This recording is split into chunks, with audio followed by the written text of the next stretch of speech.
Good morning. Good morning. It's great to see so many in here today. Welcome to the November State Board of Education meeting. We're going to start with a moment of silence.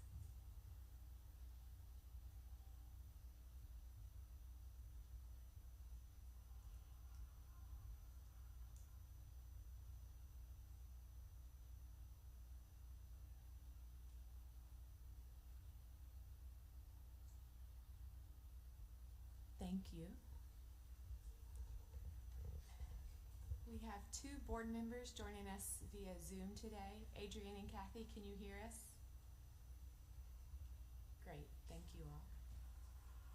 We get to start this morning in recognition of our veterans here and their spouses here at the agency. As Veterans Day is coming up this weekend, I would like to ask Daryl Farmer up to the podium, please.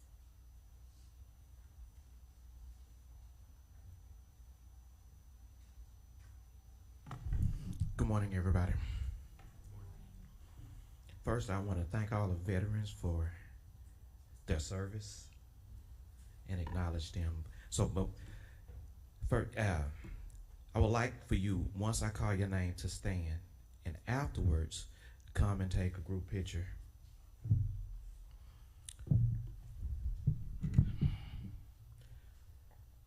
First, Chris Abbott.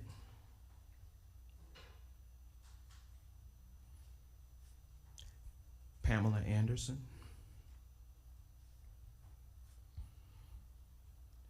Ronnie Benjamin,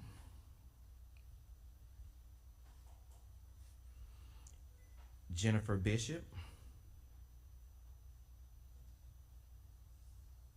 Linda Billion, Clarissa Cassavery, Michelle Clark, Benita Flint, Julia Francis Rowland,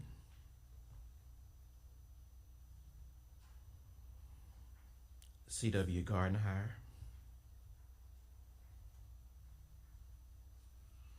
Winfrey Gates,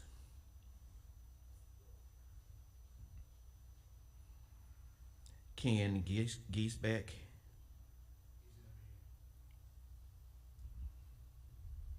Felicia Green,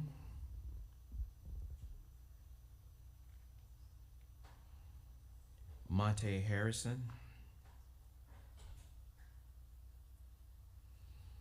Ron Hibbs, Joy Jett,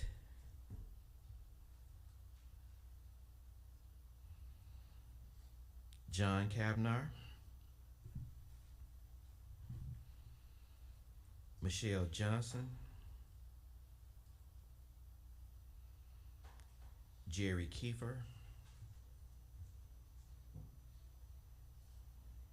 Elisa Lambert, Carlton Lawyer, Sarah Lipsy, Onika Luster, Denise McCoy, Lynette Matterson, Bridget Michelle, Tina Moore, Bobby Oley, Heather O'Shea, Alexander Pritchard, Tracy Soto, Clifford Thibodeau, Norman Vanderbilt, Kim Vogt, and Wesley Wilkes.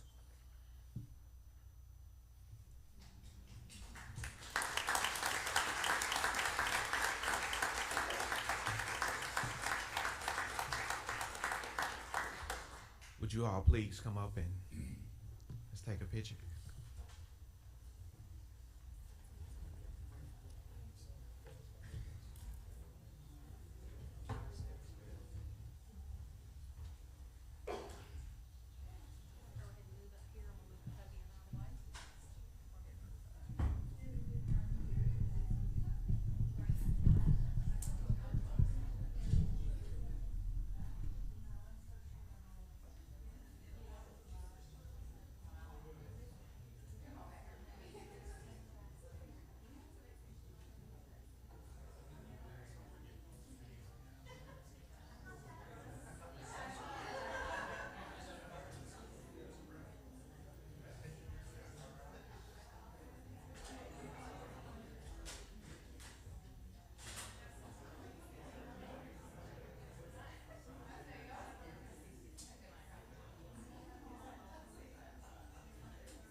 Thank you. And I guess everyone has already left the room, but that's amazing to see so many individuals that have served and so many families that have served working here. So thank you all for doing that.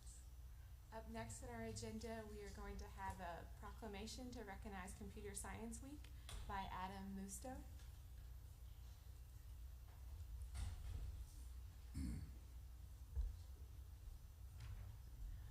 Thank you, members of the board. I'm Adam Musto, the Director of Computer Science for Arkansas Department of Education. And thank you for giving us the opportunity to read this resolution to the board.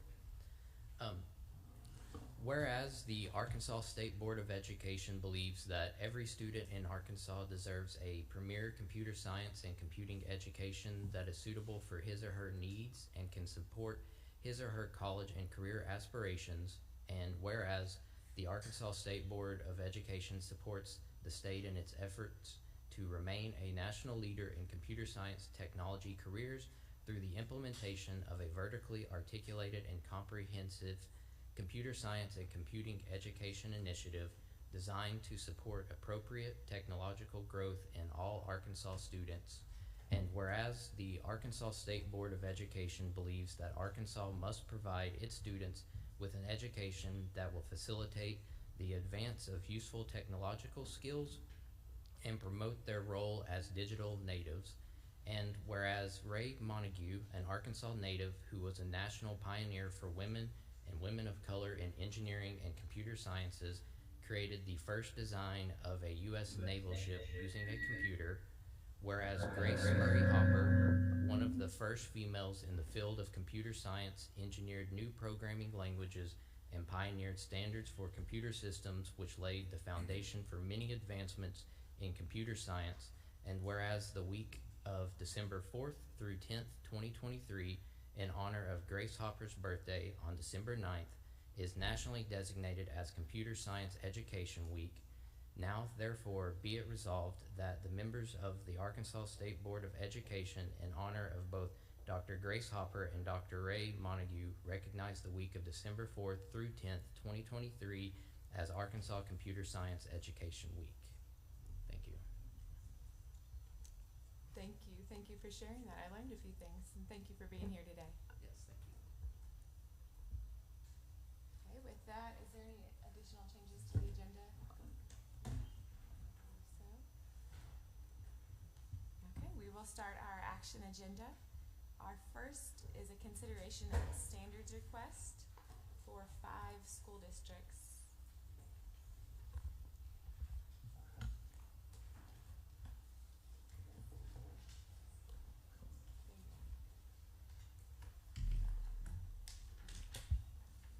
Good morning. Hope Worsham, Assistant Commissioner for Public School Accountability.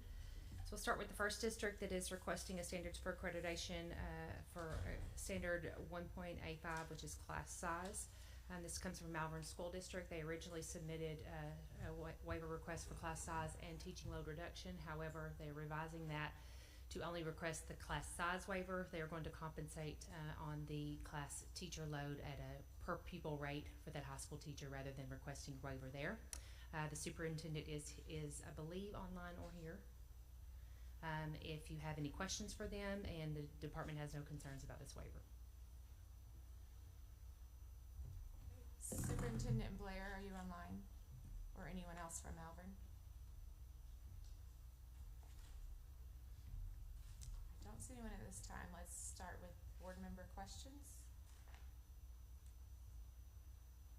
To my right, Mr. Sutton.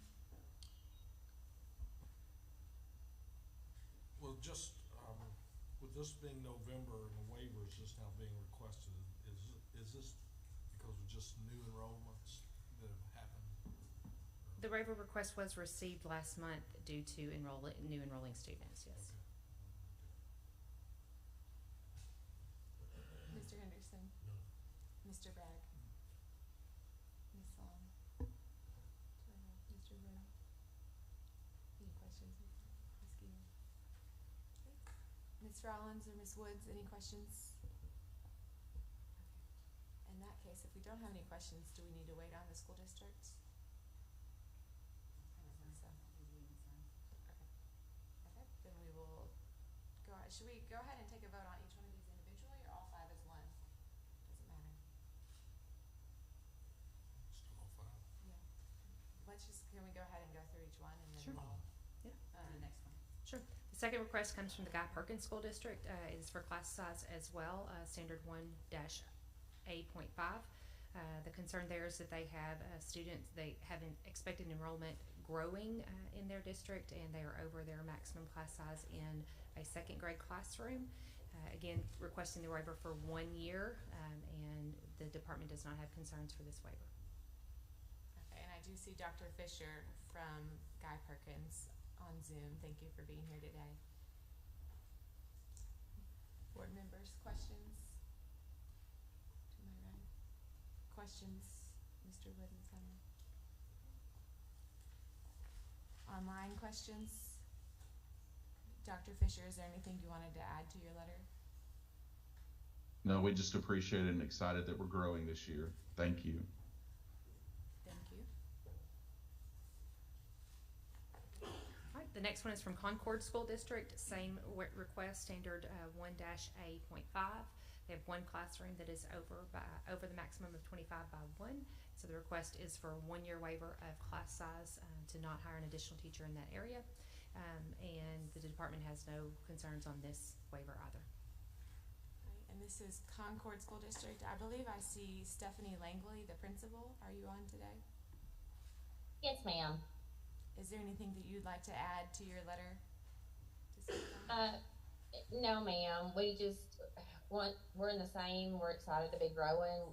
Our student enrollment's up, and we were not expecting that. We're able to compensate in some classes by splitting the kids. We just aren't able to do that with some of our other classes.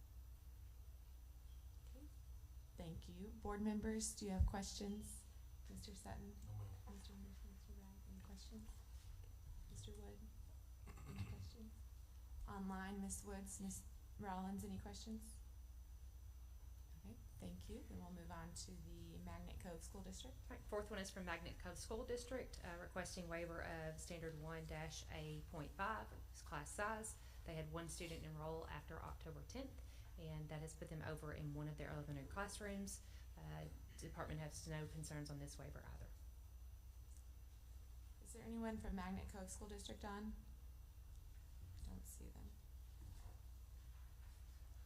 And if there was a question by a board member for a district not here, we could always pull it to get them later, so keep that in mind. Questions? Mr. Henderson? It doesn't really, unless I'm overlooking, it doesn't say, is it for 1 year?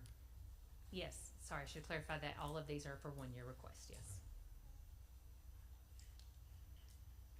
Questions down here? Ms. Hunter? Well, I'm kind of going back through that. I thought there was one that was just for the rest of the semester. Am I confused again? Oh, That's a different one. wrong one. Okay, Yes. thank you. Any other questions? Questions online, Ms. Rollins or Ms. Woods? Okay, then we'll move on to the Poen School District. Last one's for Poen School District, request of a waiver 1-A.5 for class size. This is for a kindergarten classroom. The slight nuance here is they have employed a paraprofessional in that room as well to help with the overage, which is required. And 1 year waiver of class size for Poen School District. Department has no concerns with this waiver. Is there anyone from Poen online today? Yes. Okay, but again, board members, you have questions, we can pull them to come in later. Am I right, Mr. Sutton? No, ma'am. Mr. Henderson? No. Mr. Bag? Ms. Lowell? To my left. Any questions? Online, any questions? Okay. Last chance, is there any of these districts that any member would like to pull? If not, the floor will be open for a motion and we can batch them all together unless there's one that wants to be pulled. I'll make the motion to approve the waivers. For all five. Yes, ma'am, for all Okay. five. There's a motion to approve the waivers. Is there a second? Second. Second by Mr. Bragg. All in favor say aye. Aye. Any opposed? Motion passes. Thank you. Thank you. Thank you, Ms. Horstman. Next, we have a request for Act 1240 waivers from the Bauxite School District. Ms. Saraceni, thank you. Good morning, Assistant Commissioner, Educator Effectiveness and Licensure. And this morning, Bauxite School District is asking for the waiver 6-17-812 teaching load just for a semester. This is the one, Ms. Hunter. Hopefully you will see less and less of these as we put in that aspiring teacher permit. Again, Bauxite has kind of gotten caught in EPPs. Our higher ed hasn't really implemented everything necessary for that aspiring teacher permit, and so students have to have their assessments taken a little bit early, and these people are ready. They have moved staff around to make sure that they have that mentor with that intern, and we have no concerns. Stephen, do you want to give the overview of the 1240 process? Thank you. Good morning, Stephen Reynolds, staff attorney for the department.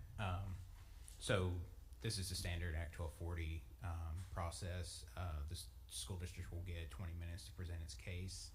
I don't know of any opposition. They would get 20 minutes if that were the case.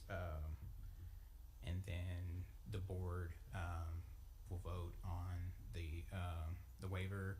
And you get you can ask questions at any time. And then the school district, once the board, if the board approves the waiver, the school district must post it on its website pursuant to the law. And I think we've got a presentation from the school district, and the representatives from the district are here. So. And just to be, do I need to swear in the district? Yes, thank you for reminding me. Superintendent Donaghy? Yes. Thank you for coming in today. If Thank you you. don't mind, whoever's on your team is going to be speaking. I'm going to have you all do the oath today. Well, this is Miss Kim Arnold. She's our middle school principal. Awesome. This is Doug Quinn, deputy superintendent. It's his birthday today, 36. So yeah, Happy birthday. boy. And Becky Reynolds, our elementary principal. So they're here with all the details if you have questions. And we don't want to I'll go ahead and swear you all in, Okay, and then great. you can get started. If you hold up your right hand, do you swear or affirm that the testimony you're about to give shall be the truth, the whole truth, and nothing but the truth? Yes, ma'am. Yes. Thank you. So as they kind of said a little bit earlier, we're in a situation where we needed to hire 2 educators kind of at the last minute. And I know you had a good question earlier about why we're waiting until November for a situation that will be resolved at the end of December. But this is a process that we started when we realized we were going to need some more teachers, and I started corresponding with their professors at their guidance counselors at their various universities on August the 1st when we realized that we were going to have a shortage. And so these are 2 wonderful people. One has been a mother of students in our district for a while, and it's been really nice this year to walk into her classroom or see the kindergartners walk into her classroom, and she's just so friendly and welcoming and has that fire to teach, and her students love her, and as you can see by some of the comments from the parents and such, they're really enjoying their time with her, so we're excited to have her. The other one, Blake Garrett, was actually a middle school student for us when I got to Bauxite, so it was neat to see him grow, and we know his work ethic and his family, and he had a strong desire to become a teacher even when he was in high school, so it's neat to kind of see him live out his dreams. So we've got 2 really wonderful people that we're excited to have on staff, but unfortunately they're supposed to be doing their student teaching this semester, but we needed them in the classroom, and I wish we weren't in this situation. I still remember 30 years ago being a student teacher in Miss Tammy Morris's 3rd grade class at Cersei McRae Elementary, and just how excited I was, and all the wonderful things I learned from her about classroom management and lesson plans and all those things that most of us who are educators still remember.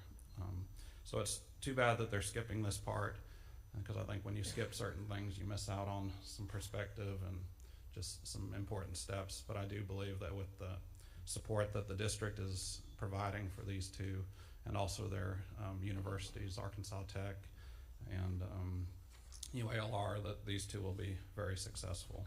So I don't want to waste a whole lot of your time this morning, but I'll go to the second slide. Do I have a clicker? Let's see if it works. Made a ding. See if it's on the side. It appears to be.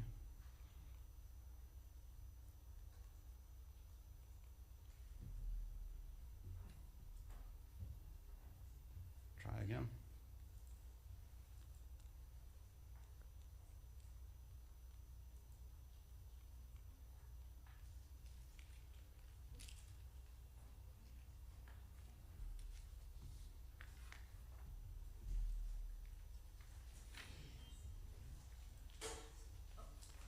Oh, I thought I did something. No.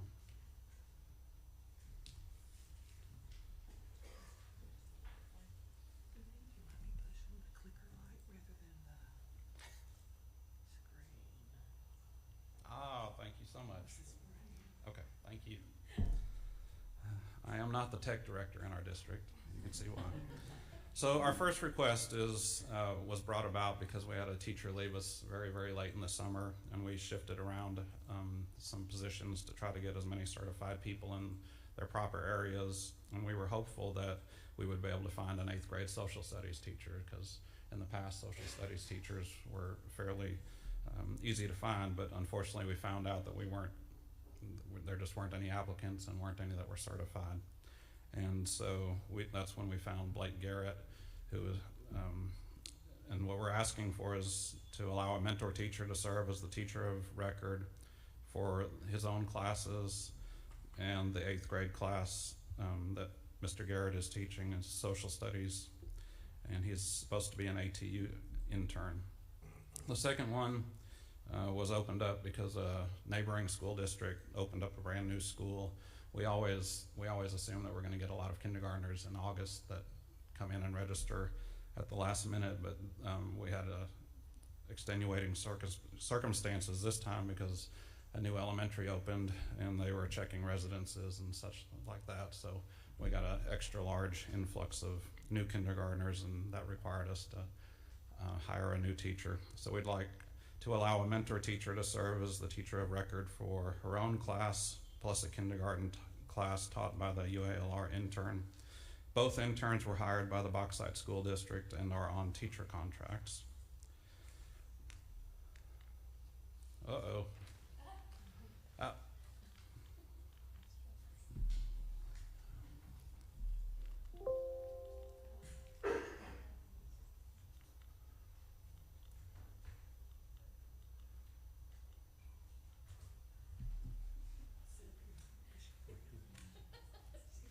Do you mind talking for me too?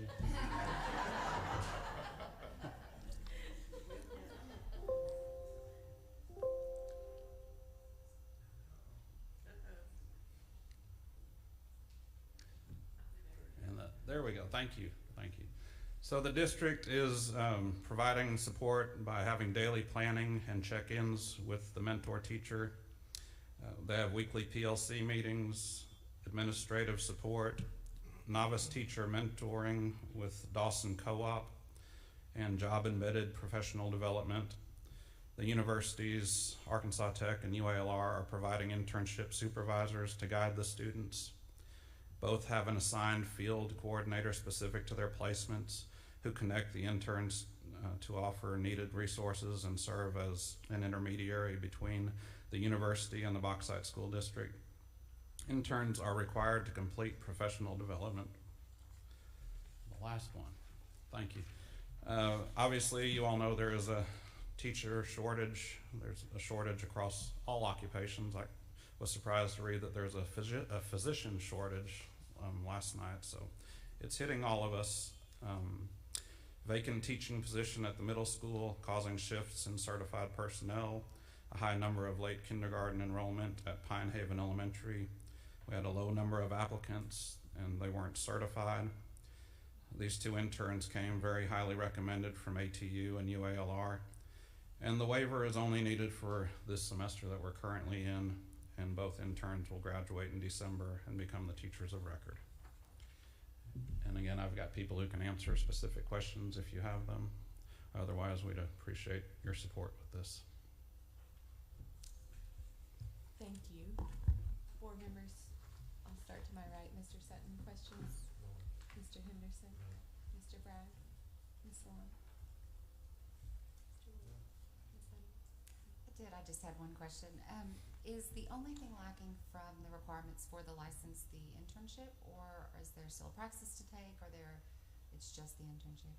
For mine in particular, she has already taken and passed all of her praxis. Okay. So all she has Do you mind coming up to the microphone? Oh, sorry. So that online can hear as We well. were just chatting. Thank you. For mine in particular, she's already passed everything. All she has to do is graduate. She did internship last semester of last school year for us, and so she only had one internship left, which was going to be at our school anyway. And we were very pleased with her internship in the spring of last year, and so she was going to finish her fall semester with us anyway as an internship. And so that's one reason we were so pleased with her. My intention was to go ahead and hire her when she graduated, but we just did it a little early.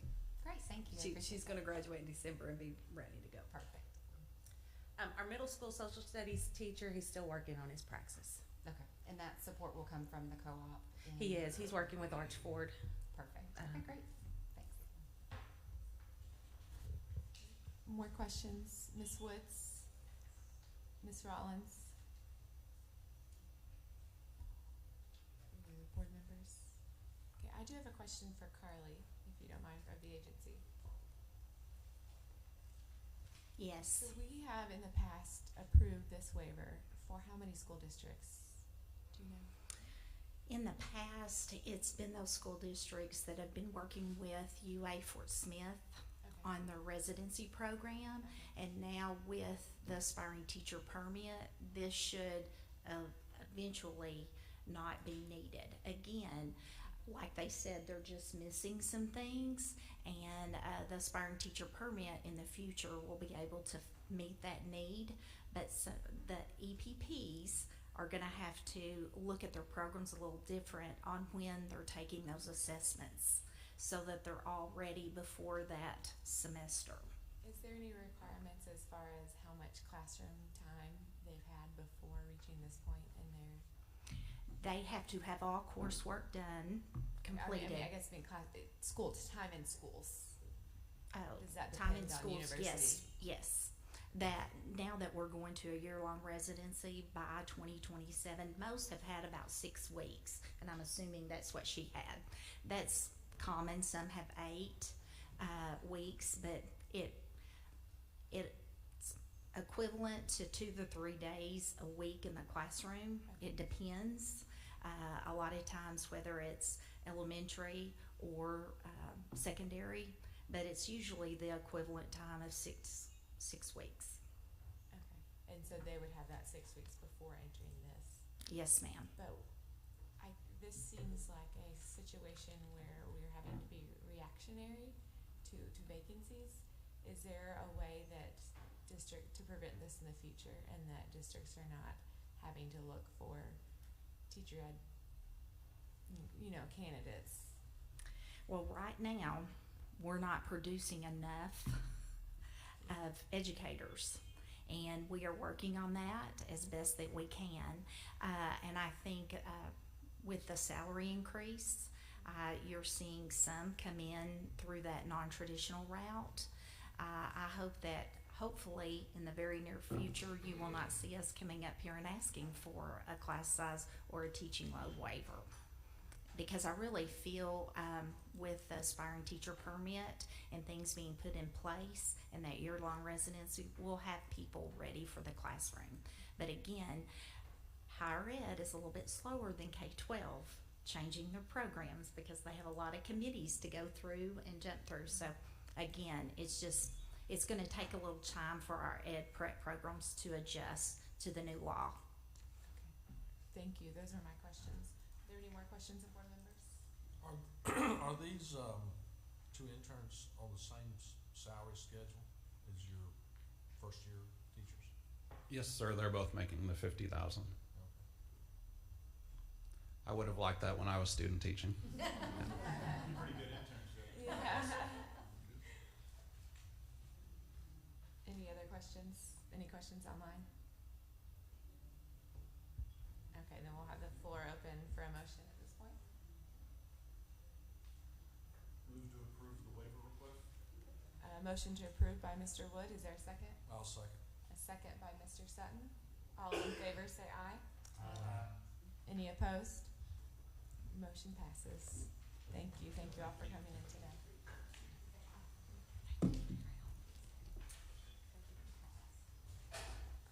Next, we have the consideration of rules governing payments under the Educational Freedom Account by Andreas Rhodes.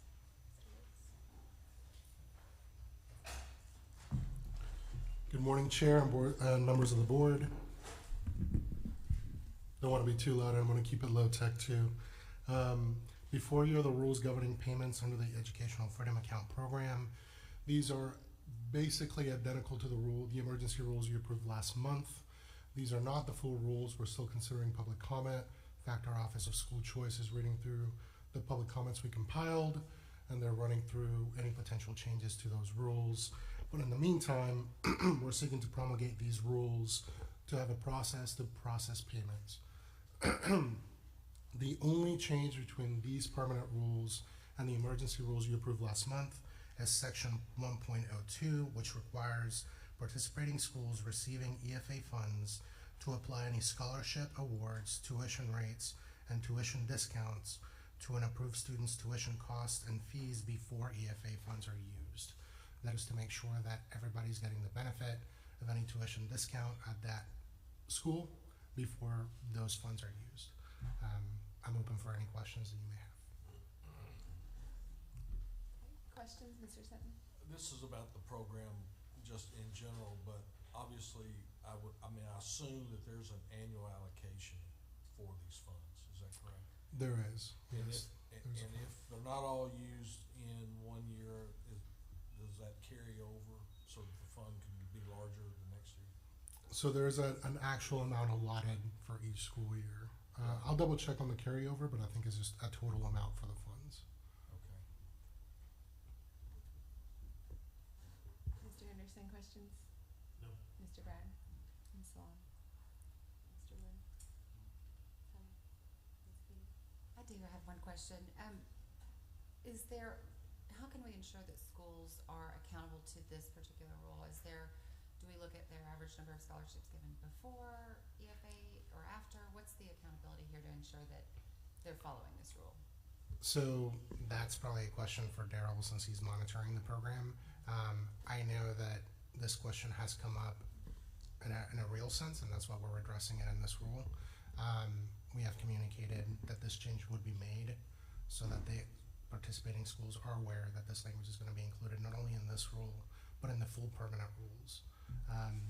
As to any annual reporting, I don't know if he's present today, but we can certainly get that to you. Courtney Salas Ford for the department. Yes, there is constant monitoring, and these private schools that participate have to go through an audit. So we are constantly checking to ensure that they are following the rules and all payments are processed properly. More questions, Miss Woods or Miss Rollins online? I don't have a question, but I was going to give a comment, and I told this to the group yesterday when I had a call. Of the people I've talked to that have participated in this account, all of their communications, it was unanimous. I talked to 3 people, so that their communication from the department has been top notch. And they couldn't say the same necessarily of the school that they're enrolled in, but they're like, anytime we email the department, they get back to us immediately. The most it's ever been is 3 days. Everything is explained really, really well. And so I just wanted to pass that along to the powers that be and make it known to everybody that y'all are doing a great job. And up here in Northwest Arkansas, people recognize it. So I wanted to pass that along. Thank you. Ms. Rollins? I do have a question. So when we're looking at this right now, currently the program just pertains to students enrolling in a private school. Down the road, it'll pertain to students that are homeschooled. Do these rules, it sounds like it already encompasses that. So again, this only speaks to the process of payment for people that have been approved into the program. So for this school year, this would apply for the populations that were in year 1. This language will also be in the permanent rule. So as we grow the program, it will apply to those subsequent populations as well. Okay, and so it'll be sort of the same third-party processing system. Correct. And writing the current or the permanent rules, that process is happening right now with input to address some of those other things such as homeschool or other factors in the future. So these rules were about payments right now for the group that qualified for this year. Right, and the permanent rules do have an audit section. So. Okay, more questions? Okay, so the floor will be open for a motion, and this is to approve these rules for public comment. Is that correct? Correct. Okay. I'll move to approve. Okay, a motion by Ms. Woods to approve the rules for public comment. Is there a second? Second. A second by Mr. Bragg. All in favor say aye. Aye. Any opposed? Motion passes. Thank you. Thank you, members. Next, we have a consideration of an appeal for legal transfer. Mr. Rhodes, are you speaking? I'm back. Thank you.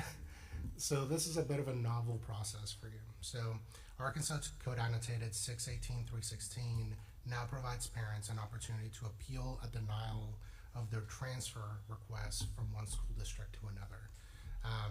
This appeal would be the first appeal that's come before you, and it's the first of its type. And that is a denial from the Shirley School District.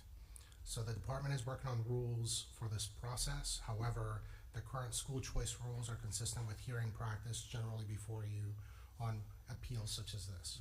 So the chair will place all individuals seeking to testify under oath. The denying district will have 20 minutes to present their decision that is now being reviewed. The appellant, i.e. the parent, will have 20 minutes to rebut the denial of the school transfer. The receiving district will have up to 5 minutes to speak as needed. The board may ask questions of speakers at any time during their presentations. The board may then receive testimony at its discretion if additional individuals in the public want to speak on the petition. The vote would then vote to affirm or reverse the decision of the denying school district based on the totality of the evidence presented. And then the board may issue its decision today or take the matter under advisement. Once a final decision has been made in an open meeting such as this, The department will prepare an order consistent with the board's findings, conclusions, and its final decision to be signed by the chair of the board. School districts may deny a school transfer for any reason, but the superintendent of the denied school district must provide his or her reasoning in writing prior to the school board's denial of the petition. That explanation was included in your packet for today. School districts are prohibited from granting legal transfers when they are under a desegregation agreement or when the transfer would violate a court order. School transfers differ from school choice appeals in three ways, but are otherwise generally very similar processes. First, petitions for transfer can be filed at any time during the school choice year. They're not limited to a particular window. That is one of the main differences. Either district can deny the transfer, and the transfer can be denied for any for any reason whatsoever. School choice generally limits denial to capacity reasons. If there are no questions on procedure, all presenters need to take their oath, and then the Shirley School District would speak first. Thank you. Any questions on procedure, board members? Okay, so any part, so this is resident, non-resident, school district, and family. Anyone who wishes to speak, please stand and raise your right hand. Do you swear or affirm that the testimony you're about to give shall be the truth, the whole truth, and nothing but the truth? Yes, ma'am. Thank you. So first, we start with the non-resident school district. Is that correct, Mr. Rhodes? Or In this case is the resident school district. the resident school district? Correct. They're the denied school district. Thank you. So Mr. Wiggins, I'm Shirley. Good morning. First of all, my name is Aaron Wiggins, Superintendent at Shirley Schools. Thank y'all for allowing me to be here this morning. I will not take up 20 minutes of your time. I don't think my letter was about 5 minutes in length. There was really two reasons why when I spoke with the parent on the reason for the transfer.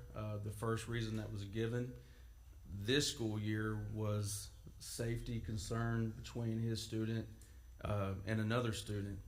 When I look back at that situation, started investigating that situation, it wasn't as quite as what it seemed to be.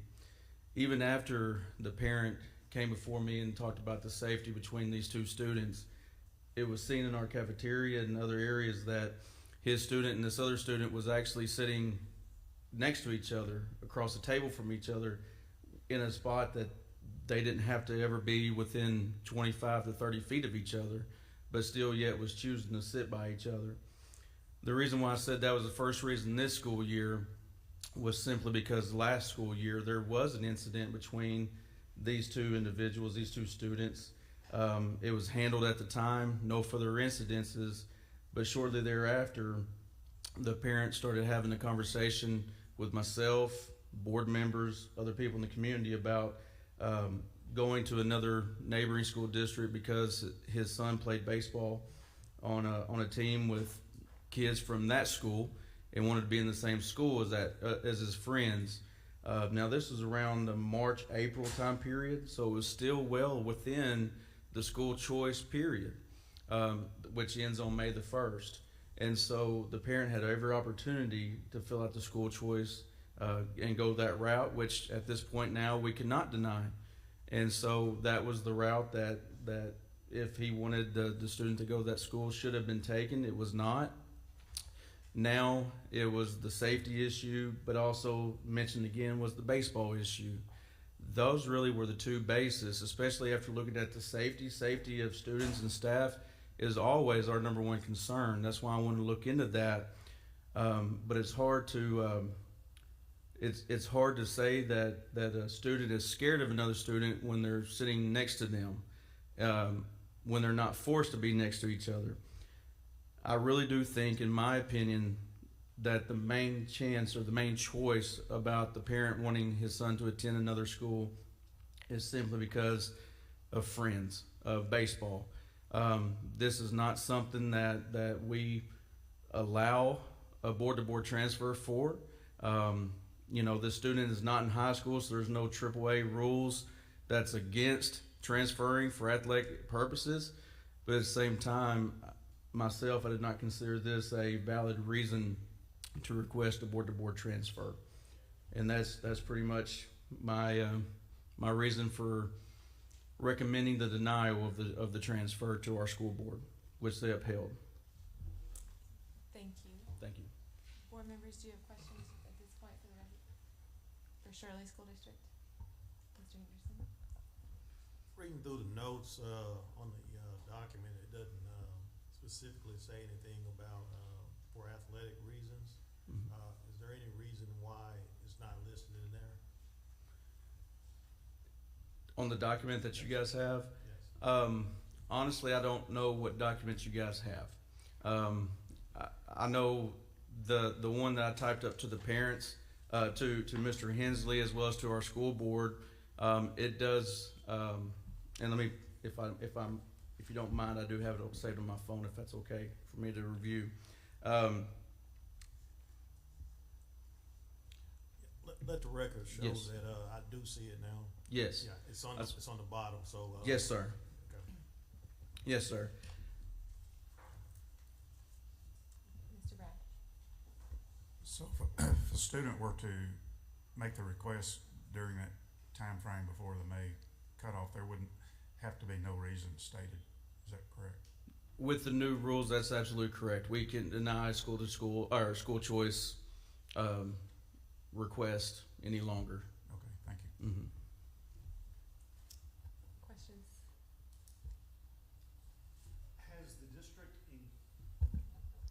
Has the district incurred any specific financial obligation to any specialized teachers or service providers to only address the needs of this student? No. Okay. Okay. Questions, Ms. Keenan? You mentioned the valid reasons, and I was curious if those are written. Do you have a district policy on those reasons, or are they just sort of judgment call each time it comes up? Well, typically, honestly, in our historic, and this is only my second year there at Shirley, but one thing that we're trying to turn things around at Shirley. We're trying to save our school. We're trying to do a lot of things, and one of the things is we can't keep allowing everybody to go here and there the other if it's not required of us to let them go. And so when I came on board, one of the big things that the board talked about was unless there was an educational type of reason. For instance, there was a situation last year to where there was a specific program that we did not offer, which would have benefited the student in question, and the neighboring district, which is also the same district in this case, did offer. And it was my recommendation to allow that student to go because it was in that student's best interest educationally. So there's nothing that's written specifically, but it's just simply unless it's an actual education necessity, we don't offer certain things, and they do to better that student, then we don't allow them to leave after the school choice. Okay, thank you. Yes, ma'am. What is your current ADM? We're sitting at about 315. Okay. Mm-hmm. How many students did you lose this year from last year? About 20. Off and on. Okay. You're at a critical point. Yes, sir. Board members online, any questions? No, Steve, could you repeat what your question was? Just, I didn't hear it. I'm sorry? Repeat his question. He asked how many students in the district, and your answer was 315. 315. And then there was a 20 response. That's how many transferred out. Have this transferred year. out. So 20 transferred out during the school choice period.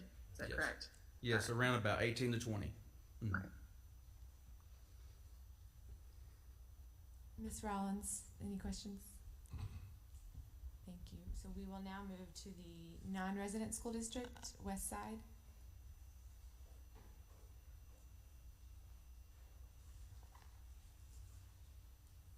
The parent goes next Oh, the for another parent. 20 minutes, and then the non-resident school district. I'm sorry. Well, thank you for coming up here already.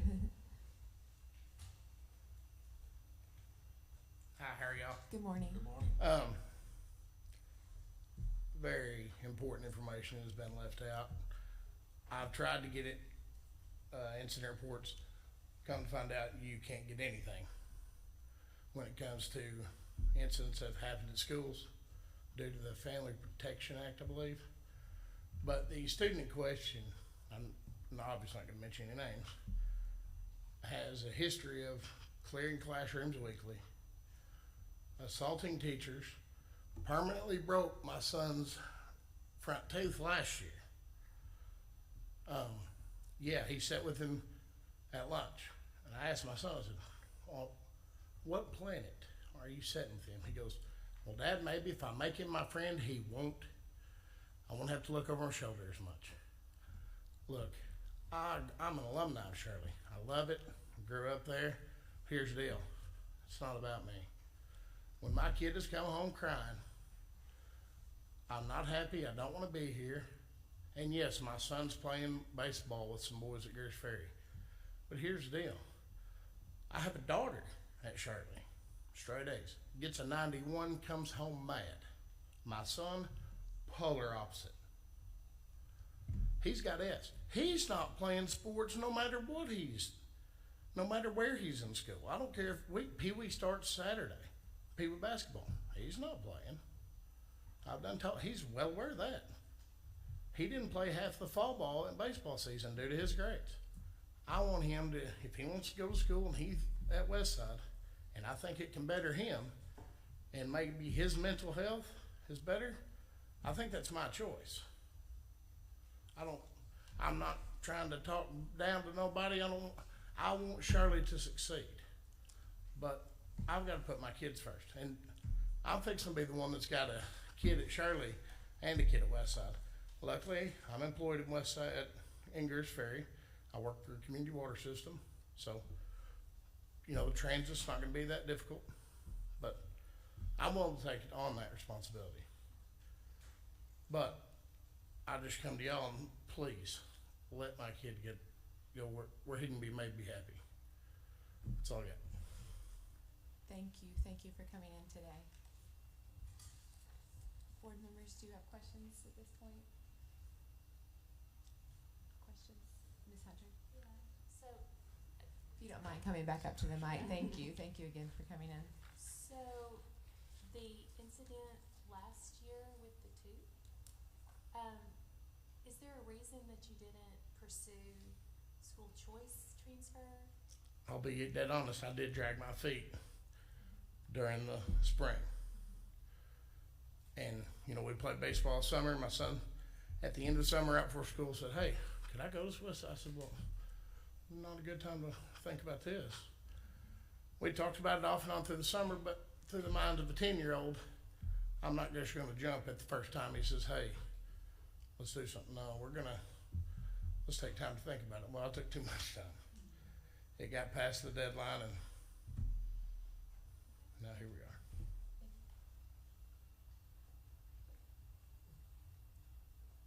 Questions online, Ms. Rollins, Ms. Woods? Westside School District, then. Thank you. I'm Brandy Wallace. I'm the superintendent at Westside School District. We don't have any reason why we wouldn't accept the student. Okay, thank you. Board members, any questions? Any questions? Can we ask other, the agency something? Yes, let's make sure, Ms. Rollins or Ms. Woods, do y'all have any questions for the Westside School District? Okay, thank you. Mr. Rhodes.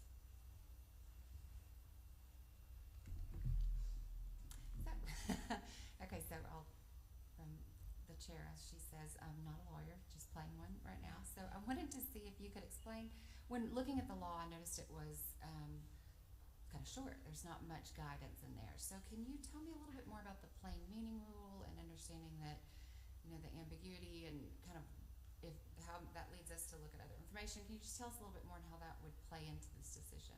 Say it again, the what rule? The plain meaning rule. So it's, what I understand is that if the law is not clear, if it's ambiguous, then you are to consider pertinent information from the other sources, correct? So there are opportunities for you to look at parole evidence, which is other sources. That is the legalese term for that. But yeah, generally you're looking at the sorry, I'm trying not to project too much. You look at the plain meaning of the words written in a document. Based on your reading of those plain meanings, you then take an action, right? If for whatever reason the law is too unclear, you do look at places like legislative intent as to what did the General Assembly intend to do when this came up. And again, generally when you have something this brief or short, it's giving you a lot of discretion to take action, right? So in this particular case, and part of the reason why I mentioned the school choice rules is because it does have language as to making a decision based on the totality of evidence presented before you.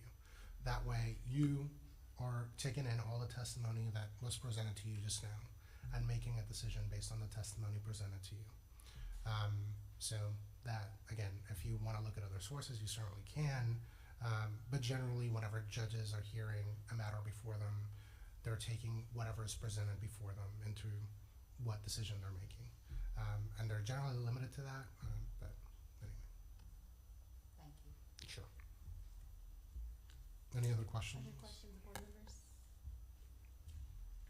Mr. Brown? Just a clarification on the motion. It would be to uphold the appeal of the parent. I mean, is the intent here to uphold what we're being presented with? So the motion would be to either affirm the decision of the school district, which would be effectively to deny the petition on appeal, or to grant the petition on appeal and reject the decision made by the school district. Thank you. Yes, sir. I have a question. Yes. Sorry if somebody else was talking, I couldn't hear. No, your turn. Just for the department, if we rule on this today, does his transfer become effective today, or can we put like a date, and I'm just throwing this out there, like after Thanksgiving? So there is a step that occurs after you would take a decision, which is both school districts would have to file the actual paperwork that they received on the school transfer with the county clerk, with their respective offices, and with the department. That's what would make the school choice transfer final.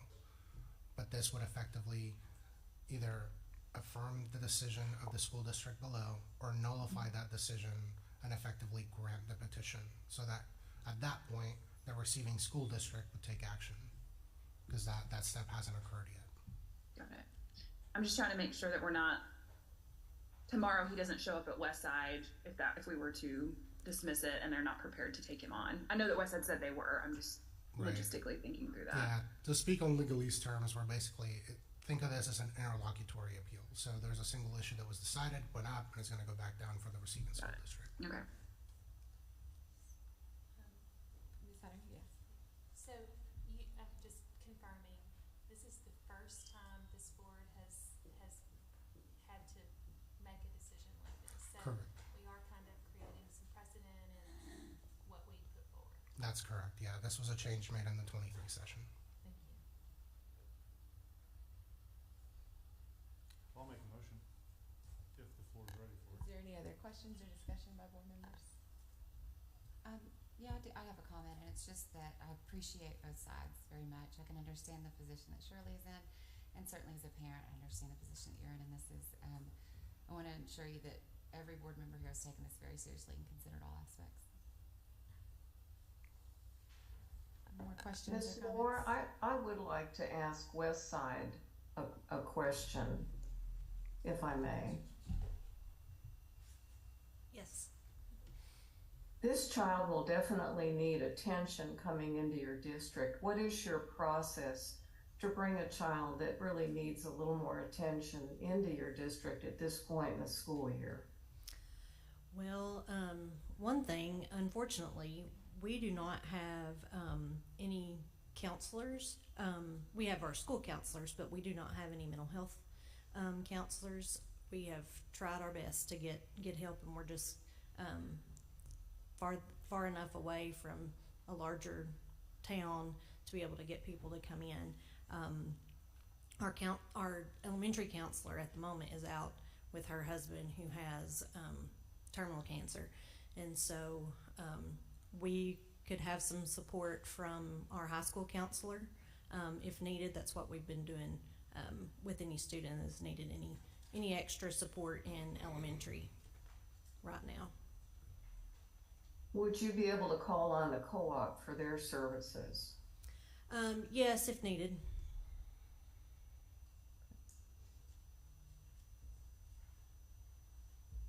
And how about the classroom teacher, the placement in the classroom? We have our 5th and 6th grade. There's 4 teachers. One teaches literacy, one science, one math, and one social studies. And so he would be in a homeroom and then would move around during the day to all the other classes. Are you using the PLC process at your school district? Yes. And how is that working in your district? It's going wonderful. We've made a lot of progress. We actually, our high school was received some reward money for 7 to 10% or 6 to 10% growth. Okay, good. Thank you for that information. Yes. It's very helpful. Thank you. Yes, Susanna. I'm sorry. So this question's for Mr. Wiggins. So, could you expand a little? I'm just trying to make sure I'm understanding both sides of the, or I guess it's 3 sides. Could you talk a little bit about discipline? This other student, you know, there were some accusations made, I think, relative to behavior. Could you talk a little bit about that? I don't know how much I can go into about discipline of another student Right. for this one. But I mean, was anything mischaracterized? The incident last year about the broken tooth, serious situation actually. Our dean of students, who is not there this year, actually was the one that handled that. And when asked last year about this situation, because Mr. Hensley actually contacted me about this, so I looked into this as well, and it was not exactly like a targeted incident. It was in the hallway. There was a water bottle to the mouth, and the water bottle was hit, causing the incident. Mm-hmm. More questions, comments, board members? Well, I have a comment I'd like to make, given the precedent that we're setting with what we're doing. I think that, you know, we are in a fresh era of expanded choices for students and families in Arkansas, and I think in this particular context with what we're considering, I think the legislature has removed a local district's final authority over whether a student can go from one district to another. My personal philosophy, as I've thought about this being the first time we've considered this, is I think that the government in this situation, which is the school district, I think that the government should bear a heavy burden to justify a denial of a student's or a parent's choice. What that could be, I don't exactly know, but some examples I've thought of is maybe where a local district has invested significant funds to meet specific needs of an individual child that they may be contractually obligated to fulfill for a certain period of time. That might be unfair to the residential school district, or maybe if they believe that the receiving district has engaged in some sort of unfair conduct, whether it be recruitment or influence or something like that. Something obvious. Maybe even a situation where a large group of parents got together and they're all taking their kids out, and it's leaving the residential district with an empty classroom and an unnecessary salary or something like that. I don't know. But I hope that as districts consider requests like these from families, that they will that they will err on the side of approving these rather than spending the time opposing them. Today, I don't believe that the residential school district has met the burden that I would hope they would live up to deny a student's ability to go to a different school. So that's why I will make a motion in a minute to approve the student's appeal. And I hope that that'll be the direction our board goes. I'd also like to comment, you know, like I said, I can understand where the Shirley district is coming from, but also understanding, particularly at this developmental phase of life at a 10-year-old, how important the social aspect is, especially on every other aspect of that child's life. And so understanding that when in a situation where, you know, things aren't going well, the letter grades can follow. So, you know, my hope is that, can we remedy one thing in order to support the needs of the others? So, anyway, that's all. Board members, any other comments, questions? Mr. Bragg? I understand, you know, from school situation where you hate to lose students, but also the passion of the parent to do what's best for their child is also critically important. So.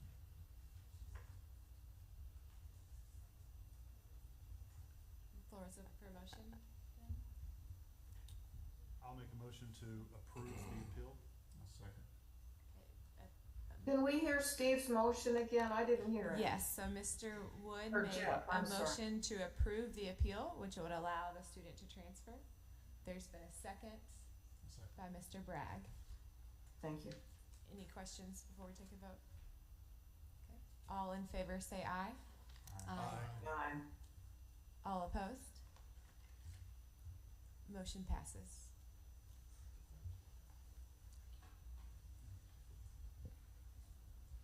Thank you, districts. I know y'all are very busy, so thank you for taking the time to come today. You as well. We'll be in touch.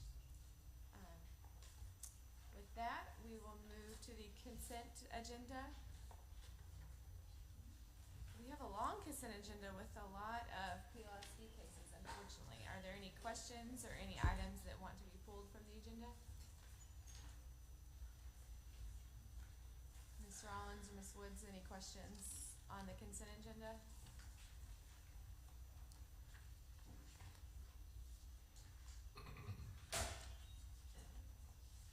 Give everyone a second. This is the most PLSB cases we've had in a while, unfortunately, but appreciate the work of the agency to do them.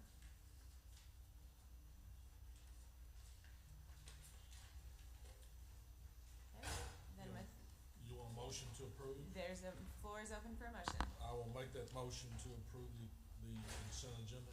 Okay, Mr. Sutton made a motion to approve the consent agenda. Is there a second? Second. Second by Mr. Henderson. All in favor say aye. Aye. Any opposed? Motion passes. Okay, with that, I believe, do we have individuals signed up for public comments?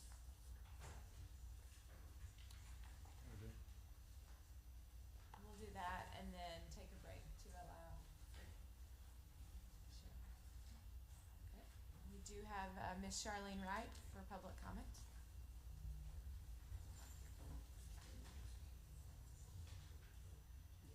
Ms. Wright, thank you for coming in today. You know the 3-minute drill and we appreciate it. Yes, after being here. 3 years, I know the 3 minute.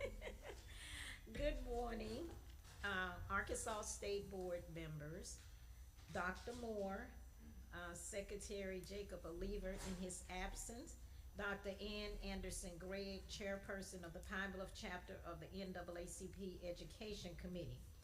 I, Charlene Wright, a stakeholder of the Pine Bluff School District who supported the return of the district but disagrees with the denial of the district and immediate elected board.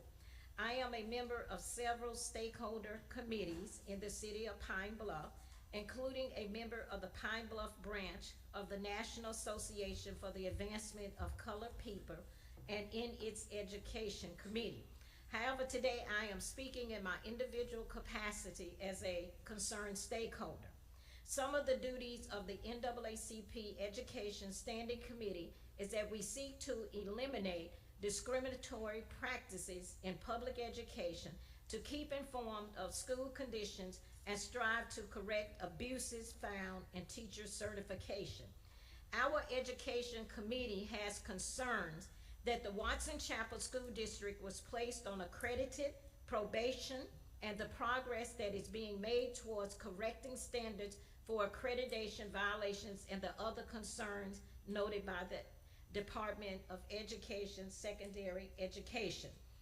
We are concerned if the observations and monitoring of the public school accountabilities team gave rise to discriminatory practices that could jeopardize student achievement and staff performance. We are aware that there was a workable master schedule on August the 8th for 50% of the students, and the delay in consulting with the Department of Elementary and Secondary Education was an attempt to camouflage the true inaccuracies of the master schedule, lacking staff positions and electives to balance a master schedule needed on August 9th for the remaining 50% of the students. We are concerned that qualified staff are hired to ensure the best quality of educations for our students, and we are soliciting your support in that all observations and monitoring eliminates discriminatory practices that will affect the educations of our students in this community and throughout the state. Thank you for allowing me to have comments on this morning. And I also appreciate you, Mr. Wood, because in the 3 years in coming, I see a level of more student concern. Because I prayed with that guy, and I didn't do it very loud. I didn't speak in tongues and all of that. I've been where he's been. And I really appreciate you all, because it really, when I was told that my child was nullified and voided and did not exist anymore, I was very broken, but I appreciate you, because I told the parent I didn't get to this point where I appealed to the state board, but I thank God for the Department of Education with student achievement, Mr. Oliver Dillingham. It's been over 30 years, and to his interest, he came to the Pine Bluff School District and advocated with me, even with the Watson Chapel School District. And my child completed his education a semester early. He went on with a career with the United States Navy, and he's a senior chief. And I thank God for the Department of Education that advocated for him. But I told that parent, I've been where you are right now. Rally with your kid, show him their love and support. I appreciate you. Well, thank you. Thank you, Ms. Wright, for coming in today. That was all on our list for public comments. So we will take a break, allow Ms. Sharon to pack up, and start back here at 11:20.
Okay, we are good to go.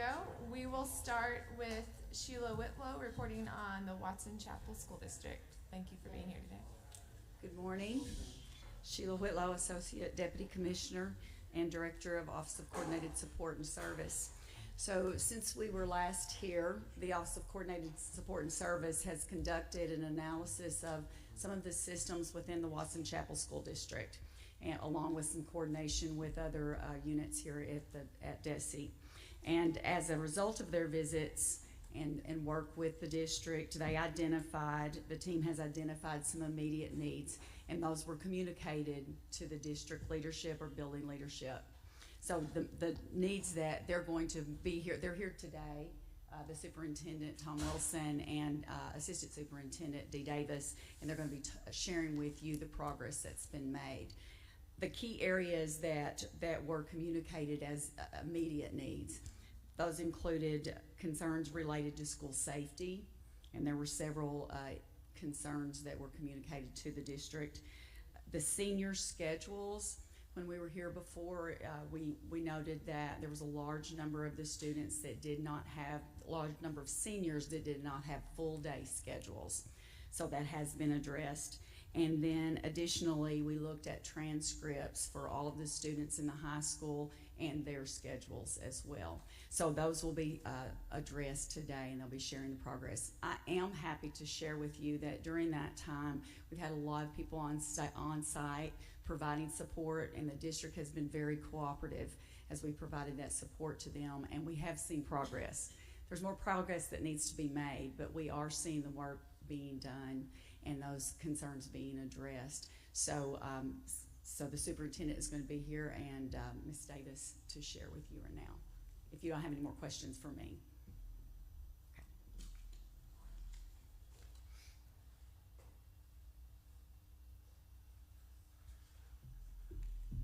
I believe y'all did receive a report from us that outlines a lot of these significant findings we had. I do want to thank Ms. Whitlow and her team for everything they've done in helping us meet the needs of our kids and our district. You know, above all, we want our district to be safe, and we want to make sure our security is in place. We don't want any more problems that's happened in the past at Watson Chapel. So security and safety were the main two issues that I took on first. You know, in looking at the findings here, you can see there was a problem with the parking area. There was a problem dropping off kids with the buses.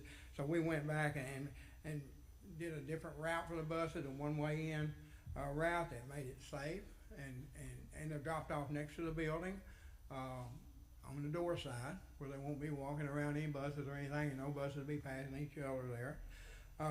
We wanted to make sure the drop-off areas were safe and they're away from the buses. One's on the south end of the gym area, and the other one's by the pavilion. We do have a security guard that does drive around basically all day. He checks students, sees students in cars or anything like that, and with duty people, they do make sure they go straight to the building. They're not staying in cars at all. And any car that comes on campus, the security officer that's in a vehicle, he does ask them what their business is and directs them where they need to go. So we've taken care of that. As far as, I didn't know how far y'all wanted me to go into everything. I can go over everything. I did want to make sure that you know that we are working on the safety features. There's a lot that we've discovered over the past 4 weeks too that we got to work on. But my goal is this will be my last job, and I want to make sure Watson Chapel has everything they need to give those kids in the community. And I'm telling you, we've got to do something. We just started demolition of the old school. We're going to start new construction on the new high school, $40 million high school in January. We got to change the culture and make sure we got grades that are improving. We have two D's and 2 F schools. We got to improve that. We know that. We're in level 4. We got to improve that. And we have some great teachers at Watson Chapel. We have teachers also that we need to help. And we want to help train those teachers to meet the needs of the kids. There's no doubt about that. There's a lot of other things in here we did as far as having duty schedules made and duty people where they should be. We make sure they're in that location. So we want to make sure that was safe too. At this time, well, one other thing I did do, every student has to enter the building through a metal detector. In the front of the building, for some reason, when they come in, visitors come into the principal's office, which is located right in the front. It's in a half circle where they pull off the highway. But they come in there, and there wasn't a metal detector there. And so I went ahead and arranged for one to be put there. Right now we're wandering people when they come in as visitors. But that was one thing that I noticed, and I hadn't really noticed before. But I noticed it after this all came about. So we're all thinking safety conscious. We want to make sure our schools are secure. At this time, Ms. Davis, would you like to talk a little bit about scheduling? Or the seniors, whatever they want. Good morning. Dee Davis, Watson Chapel School District. Lord of mercy, I don't know where to start. There's been so much done. Current schedules are all correct, and any corrections that need to be made will be made in second semester. I don't know if you have specific questions related to any updates that I might, instead of me just going through these 17 pages of stuff we've done, would there be specific things that you all would like for me to talk about? Can I make a comment real quick? Yes. So the document you have is a document the district made based on specific things that the OCSS team noted that needed to be fixed or corrected. My understanding, this document when they brought it this morning, the purple are things they have completed. Okay, so the items were noted by systems analysis by the department. There are very specific things on here about students and very specific things about student safety that we did not put out everywhere because we wanted to ensure the safety of students at the school. You know, we didn't want to say this door was unlocked or this, you know. So, but you can see that that's what that is, where they're going through now and saying this has been completed. Board members, questions at this point? Yeah, can I ask a question about your proposed new $40 million high school? Did y'all have to pass a millage for that? Yes, sir. Yes, sir, we did.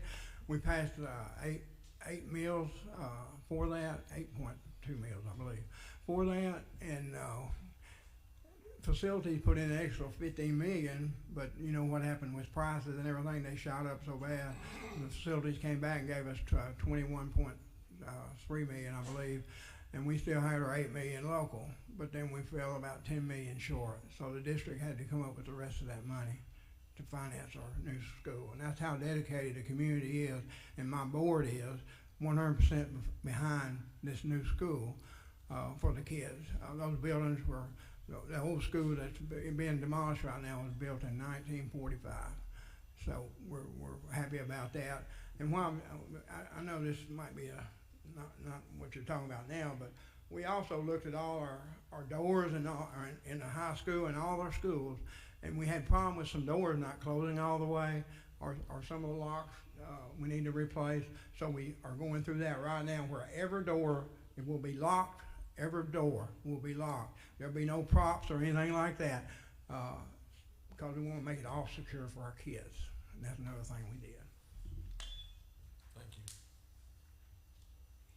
I will go back and talk just a little bit about the previous 27 students that we had that were not qualified to graduate.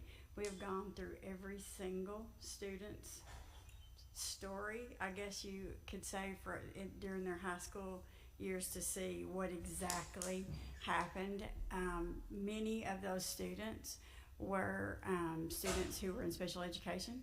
We have put our hands on those IEPs from those students. There were 5 students that we found to not actually have received the credits that they were supposed to have received, and I don't want to misquote anything, but of those 5 students, One of those students was an AP or an honor student and was only missing a half of a credit of 10th grade English. So we are currently in the process with OCS looking for that student to see.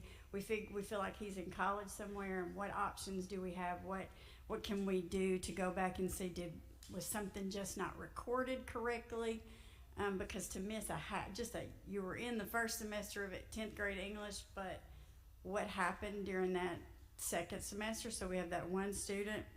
One student dropped out prior to, he dropped out at the beginning of this school year. So we're hoping that we can locate that student and maybe place him in a 5-year cohort graduation for this year. One student was simply missing a fine arts and an oral communication, a half a credit of that. So everybody else has qualified to graduate through special education, and we've actually put our hands, we didn't just make sure the coding was right, we actually went back, dug through old files and things to put our hands and our eyes on those IEPs. So all of those, with the exception of just a couple, Sheila, I think it was 4, is that right? There was 4 of those 27 have now been rectified. The same way we did those 22, 23 seniors, we have taken, and my small little team that I'm so appreciative of has taken and put their hands and their eyes on every single student's, not only their transcript, but their schedule, and we have calculated by hand.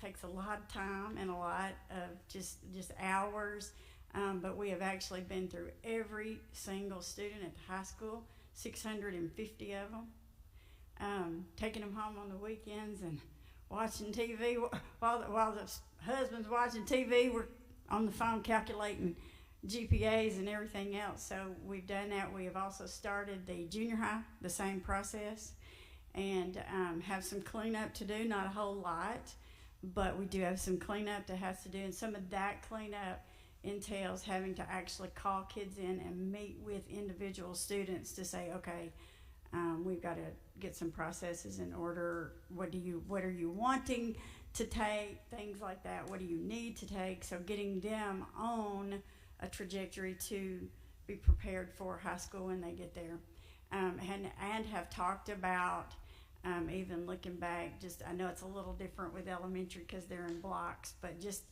saying, hey, we need to, let's just look at K-5 and make sure we're putting our eyes and our hands on it, and not just assuming that because someone says, because just because someone says it doesn't make it so always. So I've been putting my eyes and my hands on them. So those things we feel comfortable with. It is still a process. It is still going to be a long process. But I think we're on a path, and we just keep swimming. Okay, board members, questions, Mr. Bragg? Comment here about student success plan. Yes. What's involved in that? So we are currently in the process of trying to find out that selection. The district has to make a selection for those tools. Apparently there was nothing. I think there's some components that have been done, but I think that people are unaware that they are doing some things, so there was nothing put together in an organized, coherent fashion, working with students, with families, that sort of thing. So that selection for tools to help with that process has to be made in May. That was before I got there, so I'm in the process of trying to find out through, called a couple people, have some messages, and waiting on some phone calls to see, did the district make a selection? If they did not, I've already been in conversation with a company, and I'm just waiting on whether, because that's whether I'm going to do it through the department or whether I'm going to do that on my own, out of district funding. So as far as the components of the plan, yes, just academic courses and things like that. Well, there's career pathway planning and things like that. Mm-hmm. Thank you. Questions, board members, Ms. Hunter? So, whenever you were here last time, there was concern, when you were here last time, there was concern about how much time had passed and the students had missed out on their education for about a month. Yeah. So can you talk a little bit about what's been done to catch them up for the time that was lost? Basically, what we've done, the teachers have tried to catch them up in the class. If they got new kids in the class, they would try to catch them up and give them additional materials to do to catch up. I know that was a problem. You know, it was about 4 weeks. We kept thinking we could fix these things, and it kept getting deeper and deeper when we got into it. But as of right now, I would say, as far as the kids catching up, I think the teachers have been giving them supplemental materials and stuff to do that with, don't you? And that, or is it? So my answer to that is that when you've lost 4 weeks, you've lost 4 weeks that you can't get back. So you got to think about what you can do to what's critical. And I know this is probably going to sound strange, but I always, when you're teaching teachers how to select what's essential standards and things like that, I talk to them about how you have to have water, because if you don't have water, you will die. And it'd probably be nice that you had some milk every now and again, but you won't die if you don't have milk. And I'd like to have Coke every now and again, because when I come in here, I can't have my Coke, and I always got Coke in my hand. But I won't die if I don't have it. But I will die if I don't have water. So what's the water? What do these kids have to have? Let's focus there and then do what we can to get all those nice to haves. We are ensuring intervention time every single day, and that is looking at student by student, standard by standard, skill by skill.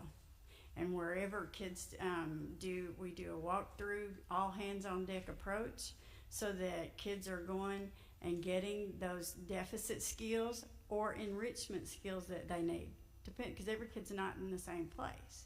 And so whatever it is they need, we are ensuring that every single day that happens, that's monitored, that it's progress monitored, and that we readjust every 3 weeks, because some kids catch up faster than others. And so wherever it is, are there deficits or their enrichments that they need, we are working to make sure that they have that every single day. For K-12, that's K-12. And of course, on students that miss credits or anything like that, we have credit recovery, and also we will have summer school where they can make up some of these courses they need. Questions, Ms. Skinner? Yeah, I had a quick question. So you mentioned that the students that were not enrolled were added to already existing classes.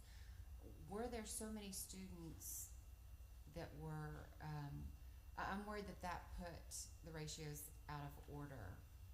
Did you have to add Wait a minute, so when the student's not enrolled, what do you mean? So the students that missed those 4 weeks, those first initial weeks, were they able to jump into existing classes, or were you able to group them and maybe start, assign an additional teacher, just teach one of the courses? Because I'm assuming that if that many students were not enrolled, there were teachers that also needed to teach additional courses. There really weren't just a whole lot. Surprisingly, there really weren't just a whole lot of kids who were coming fresh into a class they had never been in before. Some of it, what we gave them 4 days to kind of go back, and solidify what those kids that had been in those classes, to solidify their learning, but to also plan some activities and some things where they could catch up, so that on I believe it was the 18th, if I'm not mistaken, on that following Monday, everybody was prepared to participate in new learning. And by the grace of the good Lord, it worked out that, like in things like social studies or science, it just so happened that the next concept that was going to be covered was going to be a new skill for anybody that was in there. That was just a miracle that it happened that way.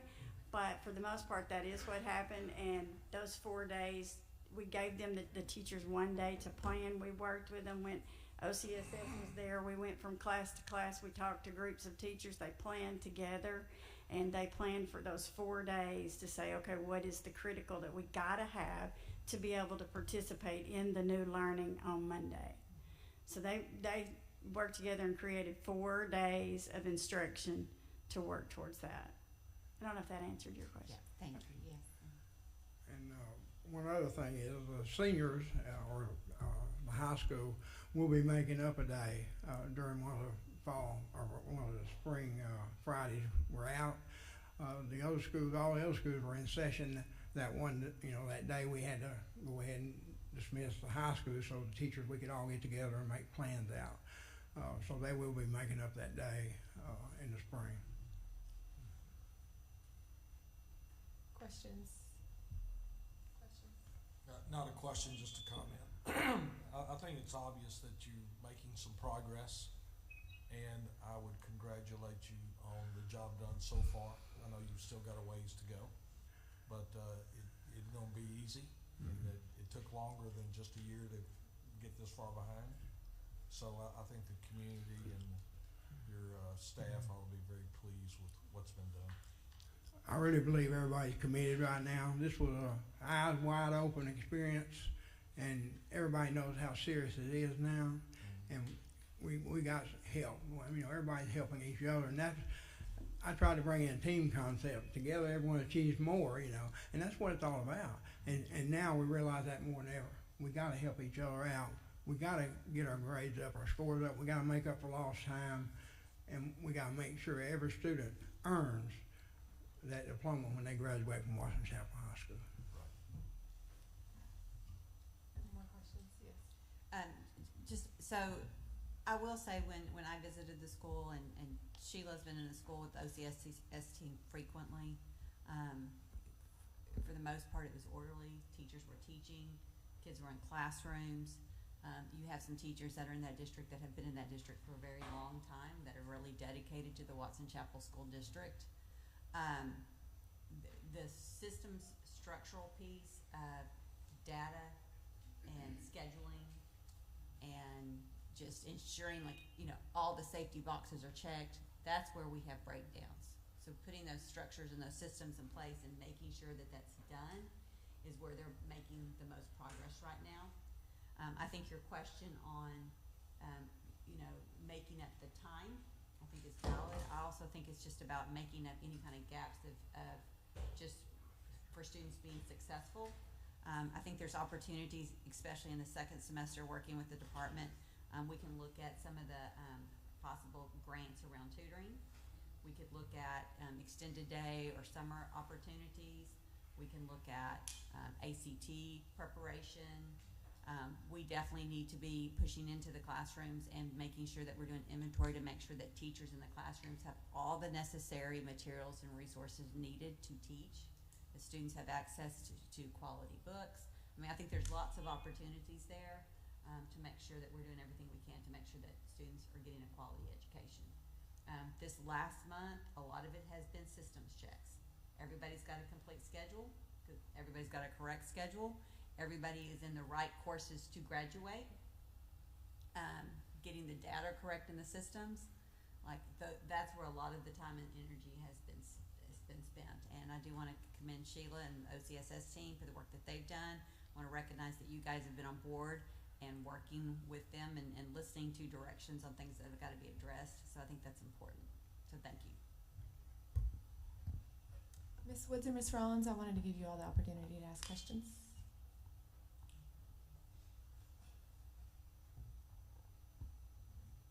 I do have a question, if you don't mind. Can you share with me, what is your, how many credits do you require high school students to graduate? What? How many credits are required to graduate? 22.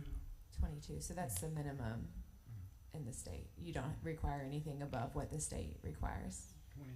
Okay, so is that why you have so many seniors not taking a full load? I think it has to do with if you have scheduling seniors who are errors. in 2 study halls, it's because you have lower expectations for them. Yes, I think it was scheduling errors done really with counselors.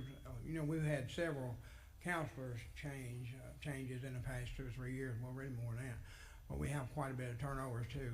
But I'm not trying to make excuses for it. We're still responsible for that. And I think it had to do with counseling errors, reason why they didn't get their credits the way they should. I understand that, but I would be wanting you all to have the conversation with OCSS about having your students take a full course load. Okay. Even if it's, even if you're just requiring the bare minimum of 22 credits, Yes. there are opportunities that students aren't getting because Yes. you are allowing them to sit in study hall. Yes. Unless that study hall is guided where they're receiving Yeah. tutors, that probably isn't the best use of their time. I agree 100%. Dr. Moore, those are scheduling errors. Those have been corrected. There will be new schedules issued for second semester. There's no study hall. There is a work internship program, which is a class. It is a class for credit. Those are the only students that will for part of that time they meet with the teacher, and for part of that time they go to a job, and then that teacher goes out to the job. So that's a program that we partner with the co-op there for that, and so that's the only. Good. Do that you will be offer a- any career tech programs Yes. through that? Yes. Yes. And I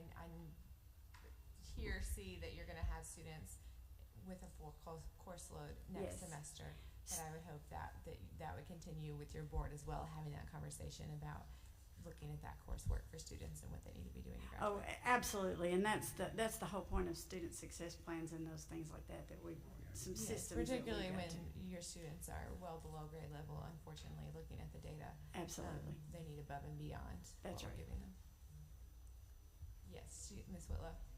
I just wanted to add that we found during our conversations that had been a practice in the past for seniors, and so the understanding is that that's not going to be in the future, and it's just a change in that culture and the expectation of the seniors.